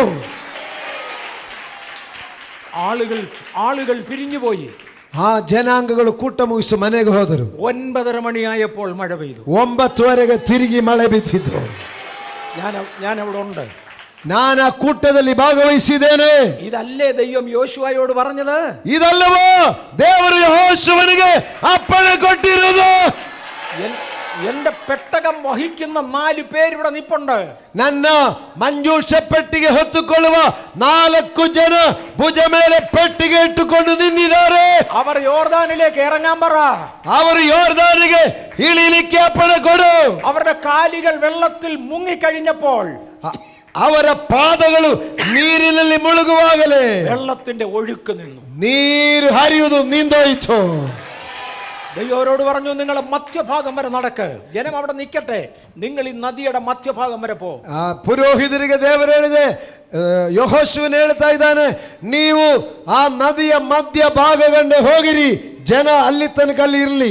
ജനം മുഴുവനും കരയിൽ നിൽക്കുകയാ. ಜನ ಎಲ್ಲ ದಡದಲ್ಲಿ ನಿಂತಿದ್ದಾರೆ. ഈ 4 പുരോഹിതന്മാർ നടുക്ക് വരെ ഇറങ്ങി. 4 ಪುರೋಹಿತರು ಮಂಜೂಷ ಪೆಟ್ಟಿಗೆ ಹೊತ್ತುಕೊಂಡು ನದಿಯ ಮಧ್ಯಭಾಗ ತನಕ ಹೋಗಿದೆ. ഒരു വശത്ത് വെള്ളം മതിൽ പോലെ കളന്ന് നിൽക്കുക. ಒಂದು ಭಾಗದಲ್ಲಿ ಒಂದು ಗೋಡೆ ಸಮಾನವಾಗಿ ನದಿಯ ನೀರು ನಿಂತಿದೆ. യോശുവ പുരോഹിതന്മാരോട് പറഞ്ഞു, അവിടെ നില്ല്. ಯೆಹೋಶುವನು ಯಾಜಕರಿಗೆ ಹೇಳಿದೆ, ನೀವು ಅಲ್ಲೇ ನಿಂತುಕೊಳ್ಳಿರಿ. ഞാനാണ് പേടിച്ചു പോയനെ. ನಾನಾನಿಗೆ ಭಯಪಟ್ಟು ಹೋಗ್ತಾ ಇದ್ದೆ. ഒരു സൈഡിൽ വെള്ളം കളന്ന് നിൽക്കുക, ಒಂದು ಸೈಡಲ್ಲಿ ಗೋಡೆ ಸಮಾನವಾಗಿ ನೀರೇ ನಿಂತಿರುವುದು. ഇതിന്റെ കീഴിൽ ഇറങ്ങി നിൽക്കാൻ പറഞ്ഞാൽ ഞാൻ പേടിച്ചോടും. ಇದರ ಮಧ್ಯದಲ್ಲಿ ಹೋಗಿ ಆ ನೀರಿನ ಗೋಡೆ ಪಕ್ಕದಲ್ಲಿ ನಿಂತ್ಕೊಳ್ಳಿ ಅಂತ ಹೇಳಿದ್ರೆ ಭಯಪಟ್ಟು ಓಡಿ ಹೋಗ್ತೀರಾ? ഈ പുരോഹിതന്മാർ അവിടെ നിന്നു. ಈ ಪುರೋಹಿತರು 4 ಜನ ಮಂಜೂಷ ಪೆಟ್ಟಿಗೆ ಹೊತ್ತುಕೊಂಡು ಅಲ್ಲೇ ನಿಂತಿದ್ರು. ಸೇವಕರೇ, ನಾವು ನಿಲ್ಲಬೇಕು, ಜನ ಹೊರಡಲಿಕ್ಕೆ, ಅದಕ್ಕೆ ಕರೆದಿರೋದು. ഞാൻ ഒരു കാര്യം കൂടെ പറയാം. ನಾವೊಂದು ಕಾರ್ಯ ಕೂಡ ಹೇಳ್ತಾ ಇದ್ದೇನೆ. അവർ ഉണങ്ങിയ നിലത്തൂടെ പോയെന്നറിയാവോ? ಅವರು ನದಿಯ ನೆಲದಲ್ಲಿ, ಒಣಗಿದ ನೆಲದಲ್ಲಿಯೇ ಅವರು ಹೋಗಿರುವುದು. ലോകത്തിൽ ഒരുപാട് അണക്കെട്ടുകളുണ്ട്, ഡാംസ് ഒരുപാടെണ്ണം ഉണ്ട്. ಲೋಕದಲ್ಲಿ ಅನೇಕ ಡ್ಯಾಮುಗಳಿದೆ. നമുക്ക് പവർ കിട്ടുന്നത് ഭക്രാനങ്കൽ ഡാമിൽ നിന്നാണ്. ನಮಗೆ ಕರ್ನಾಟಕಕ್ಕೆ ಕರೆಂಟ್ ಸಿಕ್ಕುದು ಭಕ್ರಾನಂಗಲ್ ಅಣೆಕಟ್ಟಿನಿಂದಲೇ. ಭಕ್ರಾನಂಗಲ್ ಭಯಂಕರ ಶಕ್ತಿಯುಳ್ಳ ಅಣೆಕಟ್ಟು. ಆ ಭಕ್ರಾನಂಗಲ್ ಇದು ಅಣೆಕಟ್ಟು ಬಂದು ಭಯಂಕರ ಫೋರ್ಸ್ ಅಲ್ಲಿ ನೀರು ಬರುವಂಥದ್ದು. അതിന് ഒരു വലിയ മതിലുണ്ട്. ಅದಕ್ಕೊಂದು ದೊಡ್ಡ ಗೋಡೆ ಕಟ್ಟಿದೆ. ആ മതിൽ കെട്ടിയിരിക്കുന്നത് കോൺക്രീറ്റ് കൊണ്ടും വലിയ ಕಟ್ಟಿയുള്ള കല്ലുകൾ കൊണ്ടും. ಆ ದೊಡ್ಡ ಕಲ್ಲು ಮತ್ತು ಕಾಂಕ್ರೀಟ್ ಇಂದಲೇ ಅದಕ್ಕೆ ಅಡ್ಡ ಗೋಡೆ ಕಟ್ಟಿರೋದು. ഇവിടെ ഒരു മതിലുണ്ടെന്നിരിക്കട്ടെ, അതിനപ്പുറത്ത് വെള്ളമാണ്. ಈಗ ಇಲ್ಲಿ ಗೋಡೆ ಇದ್ದರೆ ಆ ಗೋಡೆ ಆ ಕಡೆ ಪೂರ್ತಿ ನೀರಿರುವುದು. നിങ്ങൾക്ക് തോന്നരുത് ഇവിടെ ഉണങ്ങിയ നിലമാണെന്നല്ല. ಈಗ ನೀವು ಆವಾಗ ತಿಳ್ಕೊಳ್ಬಹುದು, ಇಲ್ಲಿ ಗೋಡೆ ಇದೆಯಲ್ಲ, ಆ ಕಡೆ ನೀರಿದ್ರೆ ಇಲ್ಲೆಲ್ಲ ಒಣಗಿರುತ್ತದೆ ಎಂದು ನೀವು ಭಾವಿಸ್ತೀರಾ? ഒരിക്കലുമില്ല. ಯಾವತ್ತೂ ಇಲ್ಲ. ഇവിടെ വെള്ളം നന്നായി ഒഴുകുക. ಇಲ್ಲಿನೂ ಕೆಳಗಡೆನೂ ನೀರು ಹರಿಯುತ್ತಾ ಇದೆ. ഭൂമിയിലെ ഏത് ഡാമിനും അതിന്റെ താഴ്വശം നനഞ്ഞതായിരിക്കും, വെള്ളം ഒഴുകുന്നത്. ಭೂಮಿಯಲ್ಲಿ ಎಲ್ಲೆಲ್ಲ ಡ್ಯಾಮುಗಳಿದೆಯೋ ಆ ಡ್ಯಾಮಿನ ಗೋಡೆಯ ಕೆಳಗಡೆ ನೀರಿದ್ದೇ ಇರುತ್ತದೆ, ನೀರು ಹರಿಯುತ್ತಾ ಇರುತ್ತದೆ. പക്ഷെ യോർദാനിൽ മാത്രം ഉണങ്ങിയ നിലം. ಆದರೆ ಯೋರ್ದಾನಲ್ಲಿ ಮಾತ್ರ ಒಣಗಿದ ನೆಲ. ഇതൊന്നും മനസ്സിലാക്കാൻ, ഇതിന്റെ ഗൗരവം മനസ്സിലാക്കാൻ ಇದರದ ಗೌರವವನ್ನು ಅರ್ಥ ಮಾಡಿರಿ. വലിയ അണക്കെട്ടുകളുടെ മതിലുകൾ ഭയങ്കര കട്ടിയുള്ളതാണ്. ದೊಡ್ಡ ಡ್ಯಾಮುಗಳದ ಗೋಡೆ ದೊಡ್ಡ ಅಗಲವಾದ ದಪ್ಪವಾದ ಕಲ್ಲುಗಳು. നിങ്ങളുടെ ഈ ബിൽഡിങ്ങിന്റെ വീതി കാണും ഭക്രാനങ്കൽ ഡാമിന്റെ ഒരു പ്രധാന മതിലിന്. ಈಗ ನಮ್ಮ ಚರ್ಚಿನ ಇಷ್ಟು ಅಗಲ ಇರುತ್ತದೆ ಆ ಭಕ್ರಾನಂಗಲ್ ನದಿಯ ಒಂದು ಕಲ್ಲಿಗೆ. ಈ ಗ್ರಾನೈಟ್ ಕಲ್ಲು ನೋಡಿ ಕಟ್ ಮಾಡಲಿಕ್ಕೆ ಲಾರಿಯಲ್ಲಿ ಬರುತ್ತಲ್ಲ, ಅದಕ್ಕಿಂತ ದೊಡ್ಡ ಕಲ್ಲುಗಳೇ ಒಂದೊಂದು ಕಲ್ಲು ಜೋಡಿಸೋದು. അതിനകത്തൂടെ വെള്ളം ലീക്ക് ചെയ്യും. ಆ ಕಲ್ಲುಗಳ ಸಂದಿನಲ್ಲಿ ನೀರು ಲೀಕ್ ಆಗ್ತಾ ಇರ್ತದೆ. അങ്ങനെയാണ് യോർദാനിൽ എന്നെ വെച്ചായിരിക്കും അണ കെട്ടിയത്. ಹಾಗಾದರೆ ಒಂದು ಸೊಟ್ಟು ನೀರು ಹರಿಯದೆ ಒಣಗಿದ ನೆಲವಾಗಬೇಕಂದ್ರೆ ಹೆಂಗೆ ದೇವರು ಅಲ್ಲಿ ಡ್ಯಾಮ್ ತರ ನೀರಿಯನ್ನು ಗೋಡೆ ಕಟ್ಟಿರಬಹುದು? സൃഷ്ടിച്ചവന്റെ വാക്കാ ಸೃಷ್ಟಿಸಿದವನ ಮಾತಿನ ಮೇಲೆ ಅದು ಹಾಗೆ ಆಯಿತು. ഓക്കെ, ഞാൻ മുന്നോട്ട് വരാം. ನಾನು ಮುಂದೆ ಬರುತ್ತೇನೆ. യോർദാനിൽ ഒരു സൈഡ് മാത്രമേ അണ കണ്ടിട്ടുള്ളൂ, മറ്റേത് വെള്ളം ഒഴുകിപ്പോയി. ಯೋರ್ದಾನಲ್ಲಿ ಒಂದು ಕಡೆ ಮಾತ್ರ ನೀರು ಗೋಡೆ ತರ ನಿಂತಿದೆ, ಕೆಳಗಡೆ ಇರುವ ನೀರೆಲ್ಲ ಹರಿದು ಹೋಯಿತು. ചെങ്കടലിലോ? ಕೆಂಪು ಸಮುದ್ರದಲ್ಲಿ ಹಂಗೆ ಇತ್ತು. 2 സൈഡിലും വെള്ളം, 2 ಕಡೆನೂ ನೀರಿನ ಗೋಡೆ. അവരും നടന്നത് ഉണങ്ങിയ നിലത്തൂടെ. ಅವರು ಒಣಗಿದ ನೆಲದಲ್ಲಿಯೇ ನಡೆದಿರುವುದು. തന്റെ വാക്കുകൊണ്ട് പലതിനും വേലി കെട്ടുന്ന ദൈവം. ಮಾತಿನಿಂದಲೇ ಹಲವಾರು ವಿಷಯಕ್ಕೆ ಬೇಲಿ ಕಟ್ಟುವ ದೇವರು ಆ ದೇವರ ಮಕ್ಕಳು ನಾವು. ആ ദൈവമാണ് പറഞ്ഞത്, എന്നെ വിട്ടുപോകരുത്, ഞാൻ നിന്നെ സൗഖ്യമാക്കും. ಆ ದೇವರು ಹೇಳಿರೋದು, ನೀವು ನನ್ನನ್ನು ಬಿಟ್ಟು ಎಡಬಲಕ್ಕೆ ಹೋಗಬೇಡ, ನಾನು ನಿನ್ನನ್ನು ಗುಣಪಡಿಸುವ ಯೆಹೋವನು. ജനത്തോട് പറഞ്ഞു അക്കരെ കടക്കാൻ പറഞ്ഞു. ಪುರೋಹಿತರು ಮಧ್ಯದಲ್ಲಿ ನಿಂತಿರುವಾಗ ಜನರಿಗೆ ಹೇಳ್ತಾ ಇದ್ದಾರೆ, ನೀವು ಆಚೆ ದಡಕ್ಕೆ ಹೋಗಿರಿ. നേരെ ഇപ്പുറം കടന്നു. ಜನರು ಆ ನದಿಯನ್ನು ದಾಟಿದರು. അവിടെയാണ് എരിഹോ പട്ടണം. ಆ ನದಿ ದಾಟಿದ ಎದುರುಗಡೆ ಕಾಣಿಸ್ತಾ ಇರುವಂತ ಪಟ್ಟಣ ಎರಿಹೋ ಪಟ್ಟಣ. 40 വർഷം മുമ്പേ എനിക്ക് അവരെ അപ്പുറത്ത് കടത്താമായിരുന്നു. 40 ವರ್ಷ ಮುಂಚೆನೆ ನನ್ನನ್ನು ಈ ಜನರನ್ನು ಎರಿಹೋವಿನಲ್ಲಿ ಬಿಡಬಹುದಾಯಿತು. പക്ഷേ അവരെ കടത്തിയാൽ ആദ്യം പൊളിക്കേണ്ടത്. ಆದರೆ ಈ ಜನ ಈ ಪಟ್ಟಣದಲ್ಲಿ ಪ್ರವೇಶಿಸಲಿಕ್ಕೆ ಮುಂಚೆ ಫಸ್ಟ್ ಮುರಿದು ಬಿಡಬೇಕು. അതുകൊണ്ട് പറഞ്ഞു എരിഹോവിന് നേരെ കയറ്. ಅದಕ್ಕೆ ಎರಿಹೋವಿನ ಎದುರುಗಡೆ ಆ ಜನರನ್ನು ಬಿಟ್ಟಿರು. എരിഹോവിനെ ഞാൻ തകർക്കാൻ പോവാ. ಈಗ ಎರಿಹೋವನು ನಾನು ಕೆಡವಿಲಿಕ್ಕೆ ಹೋಗುತ್ತಾ ಇದ್ದೇನೆ. എരിഹോവിനെ തകർത്തു. ಎರಿಹೋವನ್ನು ಕೆಡವಿದೆ. എരിഹോവിനെ തകർക്കുന്ന സമയത്ത് യോശുവ ഒരു ശാപവാക്ക് പറഞ്ഞു. ಎರಿಹೋವನ್ನು ಕೆಡುವಂತ ಸಮಯದಲ್ಲಿ ಯೆಹೋಶುವನೊಂದು ಶಾಪದ ಮಾತು ನುಡಿದನು. ഈ പട്ടണം ശപിക്കപ്പെട്ടതാ. ಈ ಪಟ್ಟಣ ಶಾಪಗ್ರಸ್ತವಾಗಿದೆ. കാര്യം നമ്മുടെ കിട്ടിയിരിക്കുന്ന കൽപ്പന എന്തുവാ? ನಮ್ಮ ಮೇಲೆ ಸಿಕ್ಕಿರುವಂತ ಆಜ್ಞೆ ಏನಿದೆ? ഞാനല്ലാതെ അന്യ ദൈവങ്ങൾ നിനക്കുണ്ടാകരുത്. ನನ್ನನ್ನು ಬಿಟ್ಟು ಅನ್ಯ ದೇವತೆಗಳು ನಿನಗೆ ಇರಬಾರದು. എന്റെ കൽപ്പന വിട്ട് ഇടത്തോട്ടും വലത്തോട്ടും മാറല്ലേ. ನನ್ನ ಆಜ್ಞೆಯನ್ನು ಬಿಟ್ಟು ಎಡಕ್ಕಾಗಲಿ ಬಲಕ್ಕಾಗಲಿ ತಿರುಗಬಾರದು. ഞാൻ പറഞ്ഞത് മാത്രം ചെയ്യണം. ನಾನು ಹೇಳಿದನ್ನು ಮಾತ್ರನೇ ಮಾಡಬೇಕು. എനിക്ക് പ്രസാദമാകുമാറ് ചെയ്യണം. ನನಗೆ ಮೆಚ್ಚುಗೆಯಾದದನ್ನೇ ಮಾಡಬೇಕು. നിങ്ങൾക്ക് മനസ്സിലാകുന്നുണ്ടോ? ನಿಮ್ಗೆ ಅರ್ಥ ಆಗ್ತಾ ಇದೆಯಾ? നിങ്ങൾ എന്നേലും ചെയ്തേച്ച് പോകാനല്ല, ഞാൻ പ്രസാദിക്കുന്നത് പോലെ ചെയ്യണം. ನೀ ಏನಾದರೂ ಮಾಡಿಕೊಂಡು ಹೋಗ್ಲಿಕ್ಕಲ್ಲ, ನಾನು ಮೆಚ್ಚುಗೆಯಾಗುವ ಹಾಗೆ ಮಾಡಬೇಕು. ഞാൻ ഒരു ദിവസം വീട്ടിലോട്ട് വന്നപ്പോൾ എൻ്റെ ഒരു മോന്, ഒരു 5 വയസ്സ് പ്രായമുള്ള ഒരു കൊച്ചു മോൻ അവിടെ ഉണ്ടെന്ന് ഇരിക്കട്ടെ, അവനോട് ഞാൻ പറഞ്ഞു പോയി കുളിച്ച് ഡ്രസ്സും അറിയിച്ചു വരാൻ പറഞ്ഞു. ನನ್ನ ಮನೆಗೆ ಹೋಗುವಾಗ ನನ್ನ ಮೊಮ್ಮಗನು 5 ವಯಸ್ಸಿರುವಂತ ಮಗನು ಇದೆ ಅಂತ ನನ್ನ ಮನೇಲಿ ಇದೆ ಅಂತ ಇಟ್ಕೊಳ್ಳಿ, ನಾನು ಅವನಿಗೆ ನೀನು ಹೋಗಿ ಸ್ನಾನ ಮಾಡಿ ಬಟ್ಟೆ ಬದಲಾಯಿಸ್ಕೊಂಡು ಬನ್ನಿ ಎಂದು ಹೇಳಿದೆ. അവൻ ഓടിപ്പോയി കുറെ വെള്ളം കോരി തലയിൽ ഒഴിച്ചു. ಅವನು ಓಡಿ ಹೋಗಿ ಸ್ವಲ್ಪ ನೀರು ತಗೊಂಡು ತಲೆ ಮೇಲೆ ಹಾಕ್ಬಿಟ್ಟು, എന്നിട്ട് തോർത്തിയില്ല, ಅದನ್ನು ಒರೆಸಲಿಲ್ಲ. ഞാൻ അവനോട് പറഞ്ഞില്ല തോർത്താൻ. ಯಾಕಂದರೆ ನಾನು ಅವನಿಗೆ ಸ್ನಾನ ಮಾಡಿಕೊಂಡು ಬಾ ನಾನು ಹೇಳಿದೆ, ಒರೆಸೊಂದು ಹೇಳಿಲ್ಲ ಅಂತ ಹೇಳ್ಬಿಟ್ಟು ಅವನು ಹಂಗೆ ಬಂದು ಬಿಟ್ರೆ, ഒരു ഉടുപ്പ് എടുത്തിട്ടുണ്ട് ഓടി എൻ്റെ അടുക്ക വന്നു. ಸಿಕ್ಕಿದ ಬಟ್ಟೆ ತಕೊಂಡು ಹಾಕಿಕೊಂಡು ನನ್ನ ಮುಂದೆ ಬಂದರು. എൻ്റെ മോനെ പറഞ്ഞതെല്ലാം അനുസരിച്ചു, എനിക്ക് സന്തോഷമാണ്. ನನ್ನ ಮೊಮ್ಮಗನೇ ನಾನು ಹೇಳಿದೆಲ್ಲ ಅವನು ಅನುಸರಿಸಿ ಸಂತೋಷ. പക്ഷെ വേറൊരു മോനോട് പറഞ്ഞു, ಆದರೆ ಇನ್ನೊಂದು ಮಗನಿಗೆ ನಾನು ಹೇಳಿದೆ, നീ പോയി കുളിച്ച് ഡ്രസ് ചെയ്ത് വരാൻ പറഞ്ഞു. ನೀನು ಹೋಗಿ ಸ್ನಾನ ಮಾಡಿ ಬಟ್ಟೆ ಬದಲಾಯಿಸಿಕೊಂಡು ಬನ್ನಿರಿ. അവൻ പോയി നന്നായി കുളിച്ചു. ಅವನು ಚೆನ್ನಾಗಿ ಸ್ನಾನ ಮಾಡಿದೆ, ശരീരമെല്ലാം ടവൽ എടുത്ത് തോർത്തി, ಟವಲಿಂದ ಎಲ್ಲ ಒರೆಸಿದೆ, മുടി നന്നായി ചീകി, ಕೂದಲು ಚೆನ್ನಾಗಿ ಬಾಚಿಕೊಂಡಿದೆ, ഇച്ചിരി പൗഡർ ഒക്കെ ഇട്ടു, ಮುಖದಲ್ಲಿ ಸ್ವಲ್ಪ ಪೌಡರ್ ಎಲ್ಲ ಹಚ್ಚಿದೆ, ഒരു നല്ല ഉടുപ്പ് ഷർട്ട് നിക്കറും എടുത്തിട്ടു, നല്ല ಒಂದು ಬಟ್ಟೆಯಲ್ಲಿ ಹಾಕಿಕೊಂಡಿದೆ. എനിക്ക് അവനോട് പ്രസാദം തോന്നുന്നു, ആദ്യത്തെ അവനോട് പ്രസാദം തോന്നുന്നു. ಇಬ್ಬರು ನನ್ನ ಮೊಮ್ಮಕ್ಕಳೇ, ಆದ್ರೆ ನನಗೆ ಮೊದಲನವನ ಹತ್ರ ಮೆಚ್ಚುಗೆ ಆಗುತ್ತಾ, ಎರಡನೇವನ ಹತ್ರ ಮೆಚ್ಚುಗೆ ಆಗುತ್ತಾ? എനിക്ക് രണ്ടാമനോടാ പ്രസാദം. ನೀವ್ ಹೇಳಿ, ಎರಡನೇವರ ಹತ್ರನೇ ಮೆಚ್ಚುಗೆ ಆಗೋದು. കർത്താവ് പറഞ്ഞു, നീ ഞാൻ പറഞ്ഞ കൽപ്പന ചെയ്യാൻ തന്നെയല്ല, എനിക്ക് പ്രസാദമാകും അറിയണം. ಆ ದೇವರು ಹೇಳಿರೋದು ನಾನು ಹೇಳುದು ಮಾಡಬೇಕು ಅಂದ್ ಮಾತ್ರವಲ್ಲ, ನನಗೆ ಮೆಚ್ಚುಗೆಯಾಗಿದನ್ನು ಮಾಡಬೇಕು. യോശുവ ദൈവത്തിന് പ്രസാദമായി ഇത് ചെയ്യാൻ തീരുമാനിച്ചു. ಯೆಹೋಶುವನು ದೇವರಿಗೆ ಮೆಚ್ಚುಗೆಯಾದದ್ದು ಮಾಡಲಿಕ್ಕೆ ಇಷ್ಟಪಟ್ಟರು. ജനം ഇങ്ങോട്ട് കയറി ഉടനെ യോശുവ ഒരു പദം പറഞ്ഞു. ಜನ ಎರಿಕೋ ಒಳಗಡೆ ಪ್ರವೇಶಿಸಿದ ತಕ್ಷಣ ದೇವರೊಂದು ಮಾತು ಹೇಳಿದರು. സഹോദരന്മാരെ, നമ്മളെല്ലാം പണ്ട് മിസ്രയീമിലായിരുന്നു. ಸಹೋದರರೇ, ನಾವೆಲ್ಲರೂ ಐಗುಪ್ತ ದೇಶದಲ್ಲಿದ್ದವರು. നിങ്ങൾക്ക് വേണമെങ്കിൽ മിസ്രയീമി ദൈവങ്ങളെ ആരാധിക്കാം. ನಿಮಗೆ ಬೇಕೆಂದರೆ ಐಗುಪ್ತನ ದೇವತೆಗಳನ್ನು ಆರಾಧಿಸಬಹುದು. 2, നമ്മളെല്ലാം മരുഭൂമിയിലൂടെ നടന്നു വന്നവരാ. ಎರಡನೇದಾಗಿ ನಾವು ಅರಣ್ಯದಲ್ಲಿ ಪ್ರಯಾಣ ಮಾಡಿದವರು. 40 വർഷം നമ്മൾ മരുഭൂമിയിലുണ്ടായിരുന്നു. 40 ವರ್ಷ ಅರಣ್ಯದಲ್ಲಿ ನಾವು ಪ್ರಯಾಣ ಮಾಡಿದವರು. അവിടെ ഒരുപാട് ദൈവങ്ങളെ നിങ്ങൾ കണ്ടതാ. ಆ ಅರಣ್ಯದಲ್ಲಿ ಕೂಡ ನೀವು ಅನೇಕ ದೇವತೆಗಳ ಬಗ್ಗೆ ತಿಳ್ಕೊಂಡಿರಬಹುದು. അവരെ സേവിക്കണമെങ്കിൽ അവരെ സേവിക്കാം. ಅವುಗಳನ್ನು ಪೂಜಿಸಬೇಕಂದ್ರೆ ಅದನ್ನೇ ಮಾಡಿಕೊಳ್ಳಿರಿ. പക്ഷേ ഈ രാജ്യത്ത് വന്നാൽ ജീവനുള്ള ദൈവത്തെ സേവിക്കുമെങ്കിൽ എൻ്റെ കൂടെ നില്ല്, ഞാനും എൻ്റെ കുടുംബവും ഞങ്ങൾ യഹോവയെ സേവിക്കും. ಇಲ್ಲಿ ಬಂದಿದ್ದರೆ ನಾವು ಆರಾಧಿಸುವ ದೇವರನ್ನು ಆರಾಧಿಸಬೇಕು, ಆದರೆ ನಾನು ನಿಮ್ಮನ್ನು ಆಶೀರ್ವದಿಸುವುದು. ಎರಿಹೋ ಮതിലിനെ പൊളിച്ചിട്ടു. ಎರಿಹೋ ಕೋಟೆಯನ್ನು ಕೆಡವಿ ಬಿಟ್ಟಿದೆ. പൊളിച്ചിട്ടേച്ച് യോശുവ ഒന്ന് പറഞ്ഞു, ഈ പട്ടണം ആരും പണിയല്ല. ಇದನ್ನು ಕೆಡವಿದ ಮೇಲೆ ಯೆಹೋಶುವನು ಹೇಳಿದೆ, ಇನ್ನು ಮೇಲೆ ಈ ಕೆಡವಿದ ಪಟ್ಟಣವನ್ನು ಯಾರು ತಿರುಗಿ ಕಟ್ಟಬಾರದು. ഇതൊരു ശപിക്കപ്പെട്ട പട്ടണം. ಇದು ಶಾಪಗ್ರಸ್ತವಾದ ಪಟ್ಟಣ.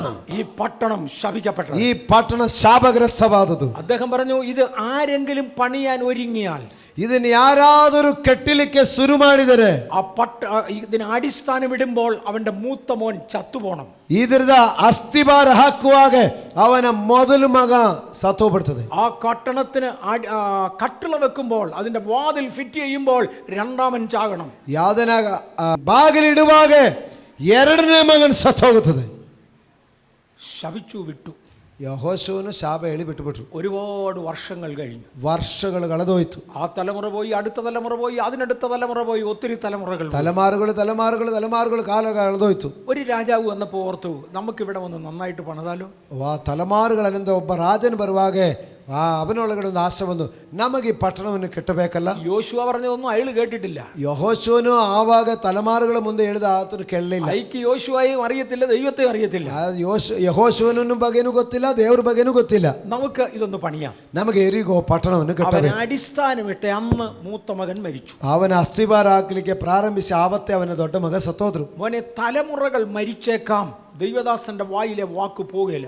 ಮಕ್ಕಳೀರ ತಲೆಮಾರುಗಳು ಕಳೆದೋಗಿರಬಹುದು, ಅಭಿಷಿಕ್ತರ ಮಾತು ಅದು ಬದಲಾಗುವುದಿಲ್ಲ. ಅಭಿಷಿಕ್ತರ ಮಾತಿಗೆ ಭಯ ಪಡಬೇಕು.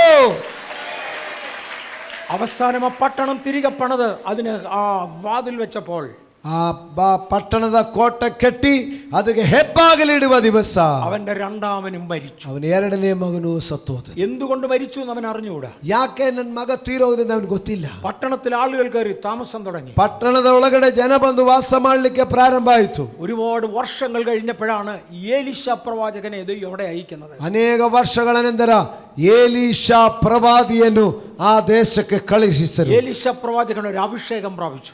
ಏಲೀಷಾ ಪ್ರವಾದಿ ಅಭಿಷಿಕ್ತನಾಗಿ ಆ ಸ್ಥಳಕ್ಕೆ ಬಂದರು. 2 രാജാക്കന്മാരുടെ പുസ്തകം 2-ാം അധ്യായം 19 മുതലുള്ള വാക്യങ്ങളിൽ ഈ ചരിത്രം കിടക്കുന്നു. 2 ಅರಸುಗಳ ಪುಸ್ತಕ 2ನೇ ಅಧ್ಯಾಯ 19ನೇ ವಾಕ್ಯದಿಂದ ಈ ವಿಷಯ ಅಲ್ಲಿ ಇದೆ. പട്ടണത്തിന്റെ മൂപ്പന്മാർ വന്ന് ഏലീശയോട് പറയുകയാണ്, ಏಲೀಷಾ ಪ್ರವಾದಿ ಪಟ್ಟಣದಲ್ಲಿ ಬರುವಾಗ ಆ ಪಟ್ಟಣದ ಹಿರಿಯರುಗಳು ಬಂದು ಏಲೀಷಾ ಪ್ರವಾದಿಗೆ ಹೇಳ್ತಾ ಇದ್ದಾರೆ, യജമാനനെ, ഈ പട്ടണം മനോഹരമാണ്. ಯಜಮಾನರೇ, ಈ ಪಟ್ಟಣ ಚೆನ್ನಾಗಿದೆ, മനോഹരമായി പണിതിട്ടുണ്ട്, ಇದು ಚೆನ್ನಾಗಿ ಕಟ್ಟಿದೆ.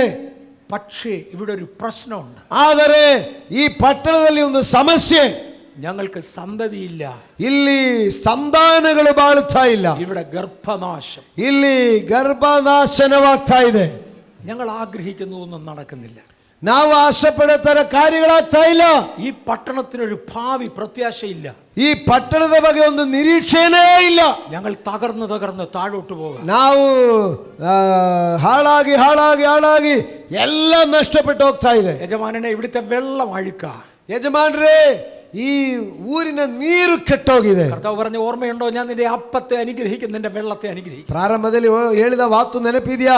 ನಾನು ನಿನ್ನ ರೊಟ್ಟಿಯನ್ನು ನಿನ್ನ ನೀರನ್ನು ಆಶೀರ್ವದಿಸುತ್ತೇನೆ.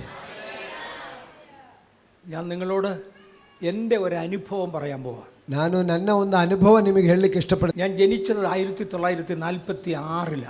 ನಾನು ಹುಟ್ಟಿರುವುದು 1946. അന്ന് ഇന്ത്യ ബ്രിട്ടീഷുകാർക്ക് അടിമയാണ്. ಆವಾಗ ಈ ಭಾರತ ದೇಶ ಬ್ರಿಟಿಷಿನ ಗುಲಾಮನತನದಲ್ಲಿ ಇರುವುದು. 47 ഇന്ത്യ സ്വാതന്ത്ര്യം പ്രാപിച്ചു. 1947 ಭಾರತ ದೇಶಕ್ಕೆ ಸ್ವಾತಂತ್ರ್ಯ ಸಿಕ್ಕಿತ್ತು. 1965 ഞാൻ കേരളം വിട്ട് കർണാടകത്തിന് വരുന്നത്. ನಾನು 1965 ಕೇರಳವನ್ನು ಬಿಟ್ಟು ಕರ್ನಾಟಕ ರಾಜ್ಯಕ್ಕೆ ಬಂದಿದ್ದೇನೆ. അന്ന് ഇവിടെ 1 കിലോഗ്രാം അരിക്ക് 30 പൈസ വിലയുണ്ട്. ಆವಾಗ ಇಲ್ಲಿ 1 kg ಅಕ್ಕಿಗೆ 30 ಪೈಸಾ ಬೆಲೆ ಇರೋದು. ಇವತ್ತು 1 kg ಅಕ್ಕಿಗೆ ಎಷ್ಟು? എത്ര ഗവൺമെന്റുകൾ മാറി ഭരിച്ചു, ಎಷ್ಟು ಸರ್ಕಾರಗಳು ಬದಲಾಗಿ ಆಡಳಿತ ಮಾಡಿದೆಯಲ್ಲ. കോൺഗ്രസ് ഭരിച്ചു പറഞ്ഞു ഞങ്ങൾ നാട് ഒരുപാട് പൊക്കി. ಕಾಂಗ್ರೆಸ್ ಸರ್ಕಾರ ಬಂದು ಹೇಳಿದೆ ನಾವು ದೇಶ ತುಂಬಾ ಉದ್ಧಾರಣೆ ಮಾಡಿದೆ. ഇന്ന് ബിജെപി ഗവൺമെന്റ് ഭരിക്കുക. ಈಗ ಬಿಜೆಪಿ ಸರ್ಕಾರ ಆಡಳಿತ ಮಾಡ್ತಾ ಇದ್ದಾರಲ್ಲ. പറഞ്ഞു ഞങ്ങളാണ് ഭയങ്കരമായിട്ട് ഉയർത്തി. ನಾವು ಅವ್ರ ತರ ಎಲ್ಲ ഭയങ്കര ಹೆಚ್ಚಾಗಿ ಉದ್ಧಾರಣೆ ಮಾಡಿದೆ. അന്ന് 30 പൈസക്ക് കിട്ടിയ അരി ഇന്ന് 45 രൂപയ്ക്ക് കിട്ടത്തില്ല. ಈಗ ಆವತ್ತು 30 ಪೈಸಕ್ಕೆ ಸಿಕ್ಕಿದ 1 kg ಅಕ್ಕಿ ಈಗ 45 ರೂಪಾಯಿಗೂ ಸಿಕ್ಕಲ್ಲ. ഈ പട്ടണം ഗർഭനാശമുള്ളതാ. ಈ ಪಟ್ಟಣದಲ್ಲಿ ನಾಶನಗಳಾಗ್ತಾ ಇದೆ. ഇതിനൊരു പുരോഗമനമില്ല, ഇത് നശിക്കുക. ಇದಕ್ಕೊಂದು ಅಭಿವೃದ್ಧಿ ಇಲ್ಲ, ಇದು ನಶಿಸಿ ಹೋಗ್ತಾ ಇದೆ. ഞാൻ ആദ്യമായി അമേരിക്കയിലേക്ക് പോകുന്നത് 1975 ನಾನು ಮೊಟ್ಟ ಮೊದಲನೇ ಬಾರಿ ಅಮೆರಿಕಕ್ಕೆ ಹೋಗಿರುವುದು 1975 അന്ന് $1 കൊടുത്താൽ 8 രൂപയായിരുന്നതിന്റെ വില. ಆವಾಗ $1 ಕೊಟ್ಟಿದ್ದರೆ ಭಾರತ ದೇಶದ 8 ರೂಪಾಯಿಗೆ ಸಮವಾಯಿತು. ഇന്ന് 90 ಇವತ್ತು $1ಗೆ ಭಾರತ ದೇಶದ 90 ರೂಪಾಯಿ ಕೊಟ್ರೇನೆ ಅದಕ್ಕೆ ಸಮ ಆಗೋದು. ഇത് വളരുകയാണോ നശിക്കുകയാണോ? ಇದು ಬೆಳೀತಾ ಇದೆಯಾ ಇಳೀತಾ ಇದೆಯಾ? അന്നൊരു പോലീസ് സ്റ്റേഷനിൽ ചെന്നാൽ 2 രൂപയായിരുന്നു കൈക്കൂലി. ಆವಾಗ ಪೊಲೀಸ್ ಸ್ಟೇಷನ್ಗೆ ಹೋದರೆ 2 ರೂಪಾಯಿ ಲಂಚ ಕೊಟ್ಟಿದ್ರೆ ಸಾಕಿತ್ತು. വടക്കേ ഇന്ത്യയിലാണെ വലിച്ച ബീഡിയുടെ പകുതി കൊടുത്താൽ മതി. ನಾರ್ತ್ ಇಂಡಿಯಾದಲ್ಲಿ ಬೀಡಿ ಕುಡಿದಿರೋದು ಅರ್ಧ ಭಾಗ ತೆಗೆದು ಪೊಲೀಸರು ಕೊಟ್ಟರೆ ಲಂಚ ಕೊಟ್ಟರೆ ಸಾಕಿತ್ತು. ഇന്ന് കൈക്കൂലി 2 ലക്ഷം. ಇವತ್ತು 2 ಲಕ್ಷ ಲಂಚ ಕೊಡಬೇಕು. ഒരുപാട് പേര് ഭരിച്ചു, നന്നായോ നശിച്ചോ എന്ന് നിങ്ങൾ തീരുമാനിക്കും. ಹೆಚ್ಚಿನ ಅನಾಯಕರು ಬದಲಾಗಿ ಆಡಳಿತ ಮಾಡಿದೆ, ಉದ್ಧಾರಣೆ ಆಯ್ತಾ ಇಳಿಕೆ ಆಯ್ತಾ ನೀವು ಯೋಚನೆ ಮಾಡಿ. ഞാൻ 2-3 ഉദാഹരണം മാത്രമേ പറഞ്ഞുള്ളൂ. ನಾನು 2-3 ಉದಾಹರಣೆಗಳು ನಿಮಗೆ ಹೇಳಿದೆ. ഈ പട്ടണം നശിക്കുകയോ വളരുകയോ? ನಮ್ಮ ದೇಶ ಅಭಿವೃದ್ಧಿ ಆಗ್ತಾ ಇದೆಯಾ ನಾಶನ ಆಗ್ತಾ ಇದೆಯಾ ನೀ ಯೋಚನೆ ಮಾಡಿರಿ. ഇത് മനസ്സിലാകുന്നവർക്കായി ദൈവത്തെ സ്തുതി. ಇದು ಅರ್ಥ ಮಾಡುವವರಿಗಾಗಿ ಸ್ತೋತ್ರ.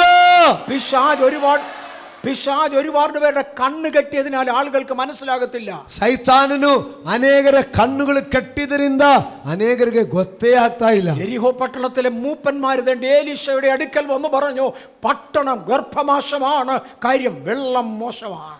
ಯೆರಿಗೋವಿನ ಹಿರಿಯರುಗಳು ಬಂದು ಎಲೀಷಾ ಪ್ರವಾದಿ ಹತ್ರ ಹೇಳ್ತಾ ಇದ್ದಾರೆ, ಪ್ರವಾದಿಯೇ ಪಟ್ಟಣ ಚೆನ್ನಾಗಿದೆ, ಆದರೆ ಇಲ್ಲಿ ಬಂಜೀತನವು, ಇಲ್ಲಿ ನೀರು ಕೆಟ್ಟದು ಆಗಿದೆ. ദൈവം പറഞ്ഞു, ഞാൻ നിന്റെ വെള്ളത്തെ അനുഗ്രഹിക്കും. ದೇವರು ಇಸ್ರಾಯೇಲಿಗೆ ಹೇಳಿದೆ, ನಾನು ನಿನ್ನ ರೊಟ್ಟಿಯನ್ನು ಆಶೀರ್ವದಿಸುತ್ತೇನೆ. ഞാൻ നിന്റെ വെള്ളത്തെ അനുഗ്രഹിക്കും. ನಾನು ನಿನ್ನ ನೀರನ್ನು ಆಶೀರ್ವದಿಸುತ್ತೇನೆ. ഇവിടെ ദൈവം നേരിട്ട് വന്നില്ല, പകരം ദൈവ മനുഷ്യനായ എലീശ വന്നു. ಇಲ್ಲಿ ದೇವರು ಬರಲಿಲ್ಲ, ಆದರೆ ದೇವ ಪುರುಷನಾದ ಎಲೀಷನು ಬಂದಿದ್ದಾರೆ. ഇവർക്ക് ദൈവത്തോട് പറയാൻ പറ്റുന്നില്ല, അതുകൊണ്ട് എലീശായോട് പറഞ്ഞു. ಈ ಜನರಿಗೆ ದೇವರ ಹತ್ರ ಹೇಳಲಿಕ್ಕೆ ಆಗ್ತಾ ಇಲ್ಲ, ಅದರಿಂದ ಎಲೀಷಾ ಪ್ರವಾದಿಗೆ ಹೇಳ್ತಾ ಇದ್ದಾರೆ. എലീശ പറഞ്ഞ ഒരു അല്പം ഉപ്പിഞ്ഞു കൊണ്ടുവരാൻ പറഞ്ഞു. ಎಲೀಷಾ ಹೇಳ್ತಾರೆ, ಸ್ವಲ್ಪ ಉಪ್ಪು ತಕೊಂಡು ಬನ್ನಿರಿ. പൊതുവെ വില കുറഞ്ഞ ഒരു സാധനമാണ് ഉപ്പ്. ಸಾಮಾನ್ಯವಾಗಿ ಬೆಲೆ ಕಮ್ಮಿ ಇರುವಂತ ವಸ್ತು ಆಗಿದೆ ಉಪ್ಪು ಎಂಬುದು. അദ്ദേഹം ഉപ്പെടുത്ത് ആ വെള്ളത്തിന്റെ ഉറവിങ്കൽ കൊണ്ടിട്ടു. ಎಲೀಷಾ ಪ್ರವಾದಿ ಉಪ್ಪನ್ನು ತೆಗೆದುಕೊಂಡು ಹೋಗಿ ನೀರಿನ ಬುಗ್ಗೆಯಲ್ಲಿ ಹಾಕಿದರು. എന്നിട്ട് പറഞ്ഞു, ഞാൻ ಈ വെള്ളം പഥ್ಯമാക്കിയിരിക്കുന്നു. ಆಮೇಲೆ ಹೇಳಿದರು, ನಾನು ಈ ನೀರನ್ನು ಪಥ್ಯವಾಗಿ ಮಾಡಿದ್ದೀನಿ. ഇനി മേലാൽ ഇത് മുഖേന ഗർഭനാശം ഉണ്ടാകുകയില്ല. ಇನ್ನು ಮುಂದೆ ಈ ಪಟ್ಟಣದಲ್ಲಿ ಗರ್ಭನಾಶನವಾಗುವುದಿಲ್ಲ. ഇതിനകത്തിരിക്കുന്ന ശുശ്രൂഷകന്മാരെ ഏലീശ തിരിച്ചു വരത്തില്ല, പകരം നിങ്ങളായി കർത്താവിനെ. ಇದರಲ್ಲಿರುವಂತ ದೇವ ಸೇವಕರೇ, ಇನ್ನು ಎಲೀಷ ಹುಟ್ಟಿ ಬರಲ್ಲ, ನಾವಿರುವ ಜಾಗೆಯಲ್ಲಿ ಸೇವಕರೇ ನಾವೇ ಎಲೀಷನ ಸ್ಥಾನದಲ್ಲಿ ಇರುವುದು. ഏലീശ വരത്തില്ല, എലീശൻ ഇന്നു മേലെ ಬರಲ್ಲ. പക്ഷെ നിങ്ങളിൽ ചിലരെ സ്വർഗ്ഗത്തിലെ ദൈവം ഏലീശയുടെ ആത്മാവിനാൽ അഭിഷേകം ചെയ്തു. ನಿಮ್ಮನ್ನು ಎಲೀಶನ ಸ್ಥಾನದಲ್ಲಿ ಅಭಿಷೇಕವಾಗಿ ದೇವರಿಟ್ಟಿದ್ದಾರೆ. ചിലർ തന്റെ ഇടത്തോടെ പറയുമ്പോൾ യഹോവ അരുളി ചെയ്യുന്നു, ഈ വെള്ളം പഥ്യമാ. ಎಲೀಶನು ಹೇಳ್ತಾ ಇದ್ದಾರೆ, ಹೆಮ್ಮೆಯಿಂದ ಹೇಳ್ತಾ ಇದ್ದಾನೆ, ಯೆಹೋವನು ಹೇಳ್ತಾ ಇದ್ದಾನೆ, ಇನ್ನು ಮೇಲೆ ಈ ನೀರು ಕೆಟ್ಟಿರಲ್ಲ. ഈ പകൽ പ്രശ്നങ്ങളുമായി വിളിരിക്കുന്ന ചിലതിന്റെ പ്രശ്നം കർത്താവ് പൊട്ടിക്കട്ടെ. ಈ ಹಗಲೊತ್ತು ಸಮಸ್ಯೆಗಳೊಂದಿಗೆ ಇದರೊಳಗಡೆ ಇರುವಂತ ದೇವಜನರೇ, ನಿಮ್ಮ ಮೇಲಿರುವಂತ ನಾಶನಗಳು ನಷ್ಟಗಳು ಇವತ್ತು ದೇವರು ಮುರಿದು ಹಾಕಲಿಕ್ಕೆ ಹೋಗ್ತಾ ಇದ್ದಾರೆ. പൊട്ടിക്കേണ്ട ചിലതിനെ പൊട്ടിക്കുവാൻ ദൈവശക്തി ഇറങ്ങി വരട്ടെ. ಮುರಿದು ಹಾಕಬೇಕಾದದನ್ನು ಮುರಿದಾಕಲಿಕ್ಕೆ ಯೆಹೋವನು ಬಂದಿದ್ದಾರೆ. ബാംഗ്ലൂരിലെ നമ്മുടെ ചർച്ചിന് ചർച്ച് ഇപ്പോഴും അവിടെ ഉണ്ട്. ആ ചർച്ചിന് ഒരുപാട് എതിരുകളും പ്രതികൂലങ്ങളും ഉണ്ടായിരുന്നു. ಇನ್ನೊಂದು ನಡೆದ ಘಟನೆ ಹೇಳ್ತಾ ಇದ್ದೀನಿ. ನಮ್ಮ ಬ್ಯಾಂಗ್ಳೂರು ಚರ್ಚ್ಗೆ ಅನೇಕ ಸಮಸ್ಯೆಗಳು ಬಂದಿತ್ತು. മന്ത്രവാദികൾ വട്ടത്തിലിരുന്ന് മന്ത്രവാദം ചെയ്തു. ಆ ಮಾಟಕಾರರು ಮಂತ್ರವಾದಿಗಳು ಆ ಸುತ್ತಲೂ ಕುತ್ಕೊಂಡು ಮಾಟ ಮಂತ್ರ ಮಾಡಿದರು. ഞാനത് വിശദീകരിക്കത്തില്ല. ನಾನದು ವಿವರಿಸಲಿಕ್ಕೆ ಇಷ್ಟಪಡ್ತಾ ಇಲ್ಲ. ഒരുപാട് പേര് അവിടെ സ്ഥിരം താമസിച്ച് മന്ത്രവാദം ചെയ്തു. ಅಲ್ಲಿ ವಾಸವಾಗಿದ್ದುಕೊಂಡು ಮಂತ್ರವಾದಿಗಳು ಸಭೆಗೆ ವಿರುದ್ಧವಾಗಿ ಮಾಟ ಮಂತ್ರ ಮಾಡಿದರು. ഒരു ഇല കൊണ്ടുവന്ന്, വാഴയുടെ ഇല കൊണ്ടുവന്ന് അതിനകത്ത് കോഴിയുടെ തലയും മറ്റു സാധനങ്ങളും വെച്ച് മന്ത്രവാദം ചെയ്ത് വീടിൻ്റെ മുന്നേ കൊണ്ടുവെക്കും. ಆ ಒಂದು ಬಾಳೆ ಎಲೆಯಲ್ಲಿ ಕೋಳಿ ತಲೆ ಮತ್ತು ಬಾಳೆಹಣ್ಣು ಮತ್ತು ಐಟಮ್ಸ್ ಎಲ್ಲ ಇಟ್ಕೊಂಡು ಮಂತ್ರವಾದ ಮಾಡಿಬಿಟ್ಟಿದ್ರು. 1-2 ദിവസമല്ല, വർഷങ്ങൾ ഇങ്ങനെ പോയി. ಹೀಗೆ 1 ದಿವಸ 2 ದಿವಸ ಅಲ್ಲ, ವರ್ಷಗಳು ಇದೇ ಥರ ಮಾಡಿದರು. അയാൾ മന്ത്രവാദി പൊട്ടിപ്പോയി. ಆ ಮಂತ್ರವಾದಿ ಅವರದು ಮಂತ್ರ ಫೇಲ್ ಆಯಿತು.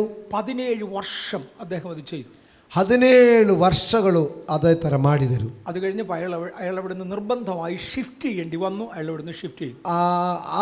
ಆತನು ಆ ಸ್ಥಳದಿಂದ ಬೇರೆ ಕಡೆಗೆ ಹೋಗಬೇಕಾದ ಪರಿಸ್ಥಿತಿ ಬಂದು ಬೇರೆ ಕಡೆ ಹೋದರು. നമ്മുടെ ചർച്ചിൽ വരുന്ന ഒരു പെൺകുട്ടി അവിടെ താമസമുണ്ട്. ആ പെണ്ണിനോട് ആ മന്ത്രവാദി ഒരിക്കൽ ഇങ്ങനെ പറഞ്ഞു. ನಮ್ಮ ಸಭೆಗೆ ಬರುವೊಂದೊಂದು ಹೆಣ್ಣು ಮಗಳಲ್ಲಿದ್ದಾರೆ. ಆ ಹುಡುಗಿಗೆ ಆ ಮಂತ್ರವಾದಿ ಒಂದು ದಿವಸ ಹೇಳಿದರು. ഇവളൊരു ഹിന്ദു മാർഗത്തിൽ നിന്ന് വന്ന മോള. ಆ ಮಗಳು ಹಿಂದೂ ವಿಶ್ವಾಸದಿಂದ ಯೇಸು ಸ್ವಾಮಿಯನ್ನು ನಂಬಿದವಳು. അവളോട് പറഞ്ഞു, നീ വന്ന മാർഗം നല്ലതാണ്, നിന്റെ ദൈവം ശക്തിയുള്ളവനാ. ಆ ಮಂತ್ರವಾದಿ ಹೇಳ್ತಾರೆ, ನೀನು ಹೋಗುವಂತ ಈ ಮಾರ್ಗ ಈಗ ಚೆನ್ನಾಗಿದೆ, ಯಾಕಂದರೆ ಅದು ಒಳ್ಳೆಯ ಮಾರ್ಗವಾಗಿದೆ.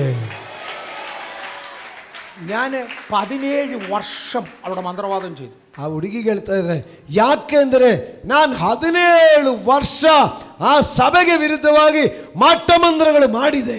എല്ലാ ദിവസവും കോഴികളെ കുരുതി കഴിച്ചു. എല്ലാ ദിവസಗಳು ಕೋಳಿಯನ್ನು ನಾನು ಬಲಿ ಕೊಟ್ಟಿದೆ. ചില സമയത്ത് ചില ദിവസങ്ങളിൽ 41 കോഴിയെ വരെ ഒരുമിച്ച് കുരുതി കഴിച്ചു. ನಾನು ಕೆಲ ದಿವಸ 41 ಕೋಳಿಗಂಡೆ ನಾನು ಬಲಿ ಕೊಟ್ಟಿದೆ. ഇന്ന് ഞാൻ അവിടുന്ന് ഓടി, അവരവിടെ തന്നെ വളർന്നു. ನಾನೀಗ ಆ ಸ್ಥಳವನ್ನು ಬಿಟ್ಟು ಬೇರೆ ಕಡೆಗೆ ಬರಬೇಕಾಯಿತು. ಆದರೂ ಆ ಸ್ಥಾಪನಾ ಶಾಲೆಯ ಅಲ್ಲೇ ನಿಂತಿದೆ. ಮಂತ್ರವಾದಿ ಓಡಿದೆ, ದೇವರ ಆಲಯ ಅಲ್ಲೇ ಇದೆ. സൃഷ്ടാവ് സൃഷ്ടിയോട് സംസാരിക്കും, കാര്യങ്ങൾ നടക്കും. ಸೃಷ್ಟಿಕರ್ತನು ಸೃಷ್ಟಿಗೆ ಅಪ್ಪಣೆ ಕೊಟ್ಟಿದರೆ ಅದು ನೆರವೇರುತ್ತದೆ. ആ മനുഷ്യൻ പോയതോടെ ഹിന്ദുക്കൾ ഞങ്ങൾക്ക് വിരോധമായ മന്ത്രവാദം തൽക്കാലത്തേക്ക് നിർത്തിവെച്ചു. ಆದರೆ ಬೆದೆಲೇಜಿ ಚರ್ಚಿನ ವಿರುದ್ಧವಾಗಿ ಮಂತ್ರವಾದಿಗಳು ಈ ರೀತಿ ಮಂತ್ರ ಮಾಡಿದರೆ ಕೂಡ ಹಿಂದೂ ಜನರು ಸದ್ಯಕ್ಕೆ ಈ ಆಲಯಕ್ಕೆ ವಿರುದ್ಧವಾಗಿ ಮಾಡುವ ಕೆಲಸಗಳು ಸ್ಟಾಪ್ ಮಾಡಿದೆ. അതോടെ മുസ്ലിങ്ങൾ ആരംഭിച്ചു. ಮತ್ತೆ ಮುಸ್ಲಿಂ ಅವರು ಪ್ರಾರಂಭಿಸಿದರು. ഞങ്ങളുടെ ലെഫ്റ്റ് സൈഡിലും മുസ്ലിംസ് ആണ്, റൈറ്റ് സൈഡിലും മുസ്ലിംസ്. ಎಡಗಡೆ 2 സൈഡ് മുസ്ലിംസ്. 2 ಸೈಡ್ ಮುಸ್ಲಿಮ್ಸ್ ಅವರು, ಇನ್ನೊಂದು ಕಡೆ ಹಿಂದೂಗಳು.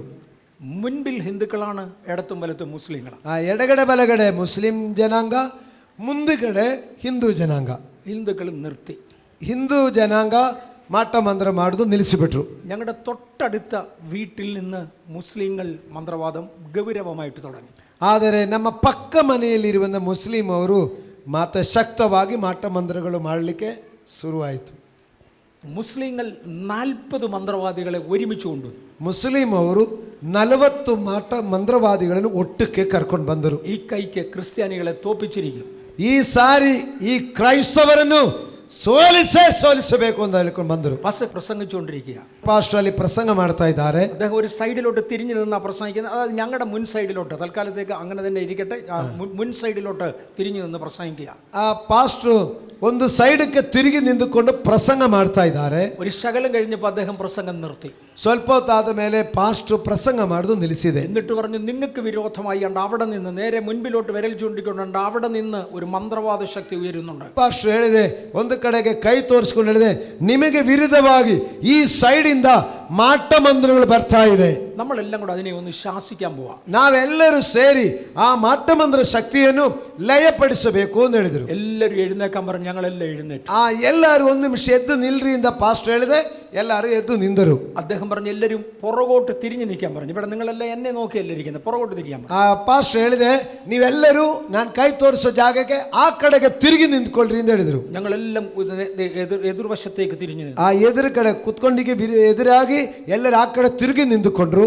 അദ്ദേഹം പറഞ്ഞു യേശുവിന്റെ നാമത്തിൽ ആ ശക്തികളെ ശാസിക്കുന്നു. ನಾವು ಸೇವಕರು ಹೇಳಿದರು ಯೇಸುವಿನ ನಾಮದಲ್ಲಿ ಈ ಮಾಟ ಮಂತ್ರ ಶಕ್ತಿಗಳನ್ನು ನಾವು ನಿಷ್ಫಲ ಮಾಡುತ್ತೇನೆ. പിന്നെ മുന്നോട്ട് തിരിഞ്ഞിരുന്നു. ಈ ರೀತಿ ಅಪ್ಪಣೆ ಕೊಟ್ಟ ಮೇಲೆ ಈ ಕಡೆಗೆ ತಿರುಗಿ ನಿಂತುಕೊಂಡ್ರು. വീണ്ടും പ്രസംഗിച്ചു. ಪ್ರಸಂಗ ಮುಂದುವರಿಸಿದ್ರು. ചില മിനിറ്റുകൾ കഴിഞ്ഞു പറഞ്ഞു പിന്നെ എഴുന്നേക്കാൻ പറഞ്ഞു. ಸ್ವಲ್ಪ ಮಿನಿಟ್ಗಳಾದ ಮೇಲೆ ಪಾಸ್ಟರ್ ಹೇಳಿದ್ರು ಎಲ್ಲರೂ ಎದ್ದೇಳ್ರಿ. തിരിഞ്ഞു നിന്ന് ಕೈ ಇದ್ಬಿಟ್ಟು ತಿರುಗಿ ನಿಂತ್ಕೊಂಡು ಆ ಕಡೆಗೆ ಕೈ ತೋರಿಸಿರಿ. ಕೈ ನೀട്ടി ಕೈ ತೋರಿಸಿದೆ. അദ്ദേഹം വീണ്ടും പ്രാർത്ഥിച്ചു യേശുവിന്റെ നാമത്തിലെ ശക്തി തെറിച്ചു പോവാ. ಮತ್ತು ಪ್ರಾರ್ಥನೆ ಮಾಡಿದೆ ಯೇಸುವಿನ ನಾಮದಲ್ಲಿ ಮಂತ್ರ ಶಕ್ತಿಗಳು ನಿಷ್ಫಲವಾಗಲಿ. വീണ്ടും ഇങ്ങോട്ട് തിരിഞ്ഞു നിൽക്കാൻ പറഞ്ഞു. ಮತ್ತು ಈ ಕಡೆ ತಿರುಗಿ ನಿಂತ್ಕೊಳ್ರಿ ಅಂತ ಹೇಳಿದೆ. കുറച്ചു നേരം പ്രസംഗിച്ചു. ಸ್ವಲ್ಪ ಹೊತ್ತು ಪ್ರಸಂಗ ಮಾಡಿದೆ. മൂന്നാമത്തെ പ്രാവശ്യം പറഞ്ഞു ಎಲ್ಲರೂ ಎഴുന്നേറ്റ് നിന്ന് ಕೈ അങ്ങോട്ട് നീട്ടാൻ പറഞ്ഞു. ಮೂರನೇ ಸಾರಿ ಪಾಸ್ಟರ್ ಹೇಳಿದೆ ಎದ್ದು ನಿಂತ್ಕೊಳ್ರಿ, ಆ ಕಡೆಗೆ ಕೈ ತೋರಿಸಿರಿ. അദ്ദേഹം ശാസിച്ചു. ಅಪ್ಪಣೆ ಕೊಟ್ಟು ಪ್ರಾರ್ಥನೆ ಮಾಡಿದೆ. മീറ്റിംഗ് തീർന്നു. ഞങ്ങളെല്ലാം പിരിഞ്ഞുപോയി. ಮೀಟಿಂಗ್ ಮುಗಿದು ನಾವೆಲ್ಲರೂ ಮನೆಗೆ ಹೋದರು. അന്ന് തന്നെ ഞാനും ബാംഗ്ലൂരിൽ നിന്ന് ട്രിവാൻഡ്രത്തിന് പോവാ. ಆವತ್ತೇ ನಾನು ಬೆಂಗಳೂರಿಂದ ಟ್ರಿವಾಂಡ್ರದಲ್ಲಿ ಹೋಗಬೇಕಾಯ್ತು. പോകുന്നതിന് മുമ്പേ പാസ്റ്റർ എന്നോട് പറഞ്ഞു ആ വീട് നിങ്ങൾക്ക് വേണ്ടി ഇപ്പം വരും. ಹೋಗಲಿಕ್ಕೆ ಮುಂಚೆ ಪಾಸ್ಟರ್ ಹೇಳಿದ್ರು ಆ ಮನೆಯವರು ನಿಮ್ಮನ್ನು ನೋಡಲಿಕ್ಕೆ ಬರ್ತಾರೆ. ഇത്രയും ഒരു മന്ത്രവാദം ചെയ്യുന്നില്ല. 40 പേര് ആ ദിവസം മന്ത്രവാദം ചെയ്യുന്നു. 40 ಜನ ಸೇರಿ ಮಾಟ ಮಂತ್ರ ಮಾಡಿದವರಲ್ವಾ, ಅದಕ್ಕೆ ನಿಮ್ಮನ್ನು ಹುಡುಕಿ ಬರ್ತಾರೆ. ആ വീട് നിങ്ങൾ തന്നെ വാങ്ങിക്കും. ಆ ಮನೆ ನೀವೇ ತಕೊಳ್ತೀರಾ. ഞാൻ പറഞ്ഞു പാസ്റ്ററെ ഇപ്പം വാങ്ങിക്കാനുള്ള കാശ് ഞങ്ങളുടെ ഇല്ല. ನಾನು ಹೇಳಿದೆ ಪಾಸ್ಟ್ರೇ ಈಗ ಮನೆ ಕೊಂಡುಕೊಳ್ಳಿಕ್ಕೆ ಅಷ್ಟು ದುಡ್ಡು ನಮ್ಮ ಹತ್ರ ಇಲ್ಲ.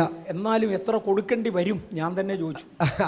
ಆದರೆ ಪಾಸ್ಟರ್ ಹೇಳಿದೆ ಅಕಸ್ಮಾತ್ ಅವ್ರು ಕೊಟ್ಟರೆ ಕೂಡ ಎಷ್ಟು ದುಡ್ಡು ಅದಕ್ಕೆ ಕೊಡಬೇಕಾಗುತ್ತದೆ. അദ്ദേഹം ഒന്നുകൂടെ പ്രാർത്ഥിച്ചു ഒരു 40 ലക്ഷം രൂപ റെഡിയാക്കി വെച്ചോളാൻ പറഞ്ഞു. ಒಂದು 40 ಲಕ್ಷ ದುಡ್ಡು ರೆಡಿ ಮಾಡಿ ಇಟ್ಕೊಳ್ಳಿರಿ ಅಂತ ಹೇಳಿದ್ರು. അതൊരു നല്ല 2 നില വീടാണ്, സ്ഥലമുണ്ട്. 2 ಅಪ್ಸ್ಟೇರ್ ಬಿಲ್ಡಿಂಗು ಮತ್ತು ಒಳ್ಳೆ ಜಾಗೆ. ഒരു 60 ലക്ഷം എങ്കിലും അവർ ചോദിക്കും. ಒಂದು 60 ಲಕ್ಷ ಗಂಟ ಕೇಳುವಷ್ಟು ದುಡ್ಡು ಇದೆ. 40 ലക്ഷം റെഡിയാക്കി വെച്ചോളാൻ പറഞ്ഞു. ನೀವೊಂದು 40 ಲಕ್ಷ ರೆಡಿ ಮಾಡಿ ಇಟ್ಕೊಳ್ಳಿರಿ. ഞാൻ അന്ന് തന്നെ പോയി. കർത്താവിന്റെ ദാസനും അന്ന് തന്നെ പോയി. ನಾನು ಆವತ್ತೇ ಟ್ರಿವಾಂಡ್ರಕ್ಕೆ ಹೋಗಿದೆ. ದೇವ ಸೇವಕರು ಅವರು ಊರಿಗೆ ಹೋದ್ರು. അദ്ദേഹം പറഞ്ഞു 15 ദിവസಕ್ಕകം ആളുകൾ ഇവിടെ വരും വീട് വിൽക്കാൻ പറഞ്ഞു. 15 ದಿವಸದ ಒಳಗಡೆ ಮನೆ ಮಾರಲಿಕ್ಕಿದೆ ಅಂತ ಹೇಳ್ಕೊಂಡು ನಿಮ್ಮ ಹತ್ರ ಬರ್ತಾರೆ. ಪ್ರಸಂಗ ಮಾಡಿದ 3ನೇ ದಿವಸಕ್ಕೆ ನಡೆದಿರುವಂಥ ಘಟನೆ. അടുത്ത ഒരാഴ്ച കൂടെ കഴിഞ്ഞു. ಇನ್ನೊಂದು ವಾರ ಕೂಡ ಮುಂದೋಯ್ತು. ആ വീട്ടുകാരൻ എൻ്റെ വീട്ടിൽ വന്ന് എൻ്റെ മൂത്ത മോനോട് പറഞ്ഞു പള്ളിയുടെ അടുത്ത് താമസിക്കാൻ ഞങ്ങൾക്ക് പറ്റത്തില്ല, ഞങ്ങൾ പോകുക, വീട് വിൽക്കാൻ പോവുക, വേണേ വാങ്ങിച്ചു. ಮನೆ ಯಜಮಾನರು ಬಂದು ನಮಗೆ ಹೇಳ್ತಾ ಇದ್ದಾರೆ ಈ ಚರ್ಚಿನ ಬಳಿಯಲ್ಲಿ ಇರಲಿಕ್ಕೆ ನಮ್ಮ ಕೈಲಾಗ್ತಾ ಇಲ್ಲ, ಈ ಮನೆ ಬೇಕಾದ್ರೆ ನೀವೇ ತಗೊಳ್ಳಿ, ನಾವು ಬೇರೆ ಕಡೆ ಹೋಗ್ತಾ ಇದ್ದೀನಿ. ആദ്യം ഞങ്ങളോട് 60 ലക്ഷം രൂപ ചോദിച്ചു. ಫಸ್ಟ್ ನಮಗೆ 60 ಲಕ್ಷ ದುಡ್ಡು ಕೇಳಿದರು. പക്ഷേ അവിടുത്തെ ഗവൺമെൻറ് റേറ്റ് 30 ലക്ഷമേ അന്നുള്ളൂ. ಆವಾಗ ಗವರ್ಮೆಂಟಿನ ಲೆಕ್ಕ ಪ್ರಕಾರ 30 ಲಕ್ಷ ಇದೆ. ഞാൻ അവരോട് പറഞ്ഞു 30 ലക്ഷം തന്നേക്കാം. ನಾನು ಹೇಳಿದೆ 30 ಲಕ್ಷ ಬೇಕಾದ್ರೆ ನಿಮಗೆ ಕೊಡ್ತೇನೆ. ഞങ്ങൾ 40 ലക്ഷം റെഡിയാക്കി വെച്ചിട്ടുണ്ട്. ನಾವು 40 ಲಕ್ಷ ತಯಾರು ಮಾಡಿ ಇಟ್ಟಿದೆ. അയാൾ ആദ്യം പറഞ്ഞു തരാമെന്ന് പറഞ്ഞു. ಫಸ್ಟ್ ಹೇಳಿದ್ರೆ ಕೊಡ್ತೇನೆ ಅಂತ ಹೇಳಿದ್ರು. കുറച്ച് കഴിഞ്ഞപ്പോൾ പറഞ്ഞു 40 ഉണ്ടല്ലേ തരത്തുള്ളൂ. ಸ್ವಲ್ಪ ಹೊತ್ತಾದ ದಿವಸ ಆದ ಮೇಲೆ 40 ಲಕ್ಷ ಆದ್ರೆ ಕೊಡ್ತೇನೆ ಅಂತ ಹೇಳಿದ್ರು. ഞാൻ കണക്ക് കൂട്ടി നോക്കിയിട്ട് എഴുതാനുള്ള ചാർജും കൂടെ ചേർത്താ 40 ആകേണ്ടത്. ನಾನು ಬರೆಯಲಿಕ್ಕೆ ಬೇಕಾದ ಚಾರ್ಜು ಸೇರಿ 40 ಲಕ್ಷ ನಾವು ನಮ್ಮ ಪ್ರವಾದನೆಯ ಪ್ರಕಾರ ಅದೇ ಬರಬೇಕು. ഗവൺമെൻറ് റേറ്റ് 30 ഉള്ളൂ. ಗವರ್ಮೆಂಟ್ ರೇಟ್ 30 ಇರೋದು. അങ്ങോട്ടും ഇങ്ങോട്ടും സംസാരിച്ചു. 35 ലക്ഷത്തിന് ഫിക്സ് ചെയ്തു. ಆ ಕಡೆ ಈ ಕಡೆ ಮಾತಾಡಿ 35 ಲಕ್ಷ ರೂಪಾಯಿಗೆ ಮನೆ ಮಾತುಕತೆ ಆಯಿತು. എഴുതി എല്ലാം ഒപ്പിട്ടു. ಬರೆದು ಎಲ್ಲ ಸಹಿ ಮಾಡಿದೆ. രജിസ്ട്രേഷൻ തീർന്നപ്പോൾ 40 ലക്ഷം രൂപ അതിനകത്തുനിന്ന് എനിക്ക് വന്ന 20,000 30,000 ഞങ്ങളുടെ മിച്ചം ഉണ്ടായിരുന്നു. ಹೀಗೆ ರಿಜಿಸ್ಟ್ರೇಷನ್ ಮುಗಿಯುವಾಗ 40 ಲಕ್ಷ ರೂಪಾಯಿಯಲ್ಲಿ ಒಂದು 20,000 30,000 ಉಳಿಸಿಕೊಂಡು ಪ್ರವಾದಿ ನುಡಿದ ಪ್ರವಾದನೆಯ ಪ್ರಕಾರ 40 ಲಕ್ಷದ ಒಳಗಡೆ ಅದರದ ಕೆಲಸ ಮುಗಿದೋಯ್ತು. ഇന്ന് അത് ബഥേൽ ചർച്ചിന്റെ വകയാണ്. ಇವತ್ತು ಆ ಮನೆ ಬೆಥೇಲ್ ಚರ್ಚಿನ ಸ್ವಂತವಾಗಿದೆ. ഞങ്ങളുടെ ഒരു അക്കൗണ്ട് ഒരു അക്കൗണ്ട് സെക്ഷൻ അവിടെ നടക്കുന്നുണ്ട്. ಈಗ ಬೆಥೇಲ್ ಚರ್ಚಿನ ಅಕೌಂಟ್ ಸೆಕ್ಷನ್ ಇರುವಂತ ಒಂದು ಆಫೀಸ್ ರೂಮ್ ಆಗಿದೆ. ഞങ്ങളുടെ ഗസ്റ്റ് റൂം അവിടെ ഉണ്ട്. ನಮ್ಮ ಗೆಸ್ಟ್ಗಳಿಗೆ ಇರುವಂತ ಇರಲಿಕ್ಕೆ ಇರುವಂತ ಸ್ಥಳ ಅಲ್ಲಿ ಆಗಿದೆ. പല സൗകര്യങ്ങളും അവിടെ ഉണ്ട്. ಅನೇಕ ಸೌಕರ್ಯಗಳಿದೆ ಆ ಮನೆಯಲ್ಲಿ. നിങ്ങളുടെ വായിൽ നിന്ന് വരുന്ന വാക്കുകൾ ദൈവം മാനിക്കും. ನಿಮ್ಮ ಬಾಯಿಂದ ಹೊರಡುವಂತ ಅಭಿಷಿಕ್ತರಾಗಿದ್ದರೆ ನಿಮ್ಮ ಬಾಯಿಂದ ಬರುವಂತ ಮಾತುಗಳು ದೇವರು ಮೆಚ್ಚುತ್ತಾರೆ. നീ എന്റെ വാക്ക് കേട്ടോണം. ಆದರೆ ನೀವು ನನ್ನ ಮಾತನ್ನು ಕೇಳುವವರಾಗಿರಬೇಕು. അതിൽ നിന്ന് ഇടത്തോട്ടും വലത്തോട്ടും മാറരുത്. ಅದಕ್ಕೆ ನೀವು ಎಡಕ್ಕಾಗಲಿ ಬಲಕ್ಕಾಗಲಿ ತಿರುಗಬಾರದು. എന്നെ മാത്രം ആരാധിക്കണം. ನನ್ನನ್ನು ಮಾತ್ರ ಆರಾಧಿಸಬೇಕು. എന്നെ മാത്രം പ്രസാദിപ്പിക്കണം. ನನ್ನನ್ನು ಮಾತ್ರ ಮೆಚ್ಚಿಸಬೇಕು. നിനക്ക് തുല്യം പറവാൻ വേറൊരാളില്ല. ഞാൻ നിന്നെ ഉയർത്തും. ನಿನಗೆ ಸಮನಾಗಲಿಕ್ಕೆ ಮತ್ತೊಬ್ಬರಿರಲ್ಲ. ನಾನು ನಿನ್ನನ್ನು ಮೆಚ್ಚುತ್ತೇನೆ. അബ്രഹാമിന്റെ ആയുസ്സിൽ ഇത് നടന്നില്ല. ಅಬ್ರಹಾಮನ ಆಯುಷ್ಯನಲ್ಲಿ ಇದು ನೆರವೇರಲಿಲ್ಲ. പക്ഷേ ഇന്ന് നെതന്യാഹുവിന്റെ കാലത്ത് ഇത് നടക്കുന്നു. ಆದರೆ ಇವತ್ತು ಇಸ್ರಾಯೇಲಿನ ಪ್ರಧಾನಮಂತ್ರಿ ನೆತನ್ಯಾಹು ಎಂಬ ಇಸ್ರಾಯೇಲ್ ಪ್ರವಾದಿಯ ಕಾಲದಲ್ಲಿ ಆ ಮಾತು ನೆರವೇರ್ತಾ ಇದೆ. ഒരിക്കൽ ഏലീശായുടെ കാലത്ത് ദൈവം ജനത്തെ ഒന്ന് അനുഗ്രഹിച്ചു. ಒಂದು ಕಾಲದಲ್ಲಿ ಏಲೀಷನ ಕಾಲದಲ್ಲಿ ದೇವರು ಆ ಪಟ್ಟಣವನ್ನು ಆಶೀರ್ವದಿಸಿದರು. ഇനി ഒരിക്കലും ഏലീശ തിരിച്ചു വരത്തില്ല. ನಾನು ನಿಮಗೆ ಆವಾಗ ಹೇಳಿದೆ, ಇನ್ನು ಏಲೀಷನು ಮತ್ತೆ ತಿರುಗಿ ಬರಲ್ಲ. പക്ഷെ ബൈബിളിൽ ഒരു പ്രത്യേക വാക്യമുണ്ട്. ಆದರೆ ಬೈಬಲಲ್ಲಿ ಒಂದು ವಿಶೇಷವಾದ ಮಾತಿದೆ. ദൈവം വിളിച്ചു വരുത്തുന്ന ഒരു തലമുറ, ದೇವರು ಕರೆದು ಎಬ್ಬಿಸುವ ಒಬ್ಬ ತಲೆಮಾರು ഏലിയാവിന്റെ ആത്മാവോടുകൂടെ മടങ്ങി വരും. ಏಲಿಯನ ಆತ್ಮನೊಂದಿಗೆ ತಿರುಗಿ ಬರ್ತಾರೆ. ഏലിയാവ് വരത്തില്ല, ആത്മാവ് മടങ്ങി വരും. ಏಲಿಯನು ಬರಲ್ಲ, ಏಲಿಯನ ಆತ್ಮನು ತಿರುಗಿ ಬರುತ್ತಾರೆ. നിങ്ങളിൽ ചിലരെ അത് ഏൽപ്പിക്കുവാൻ ദൈവത്തിന് വിധേയമാകട്ടെ. ಓ, ಈ ಸಭೆಯಲ್ಲಿ ಕೆಲವರ ಮೇಲೆ ಆ ಆತ್ಮನು ಕೊಡಲಿಕ್ಕೆ ದೇವರು ಸಹಾಯ ಮಾಡಲಿ.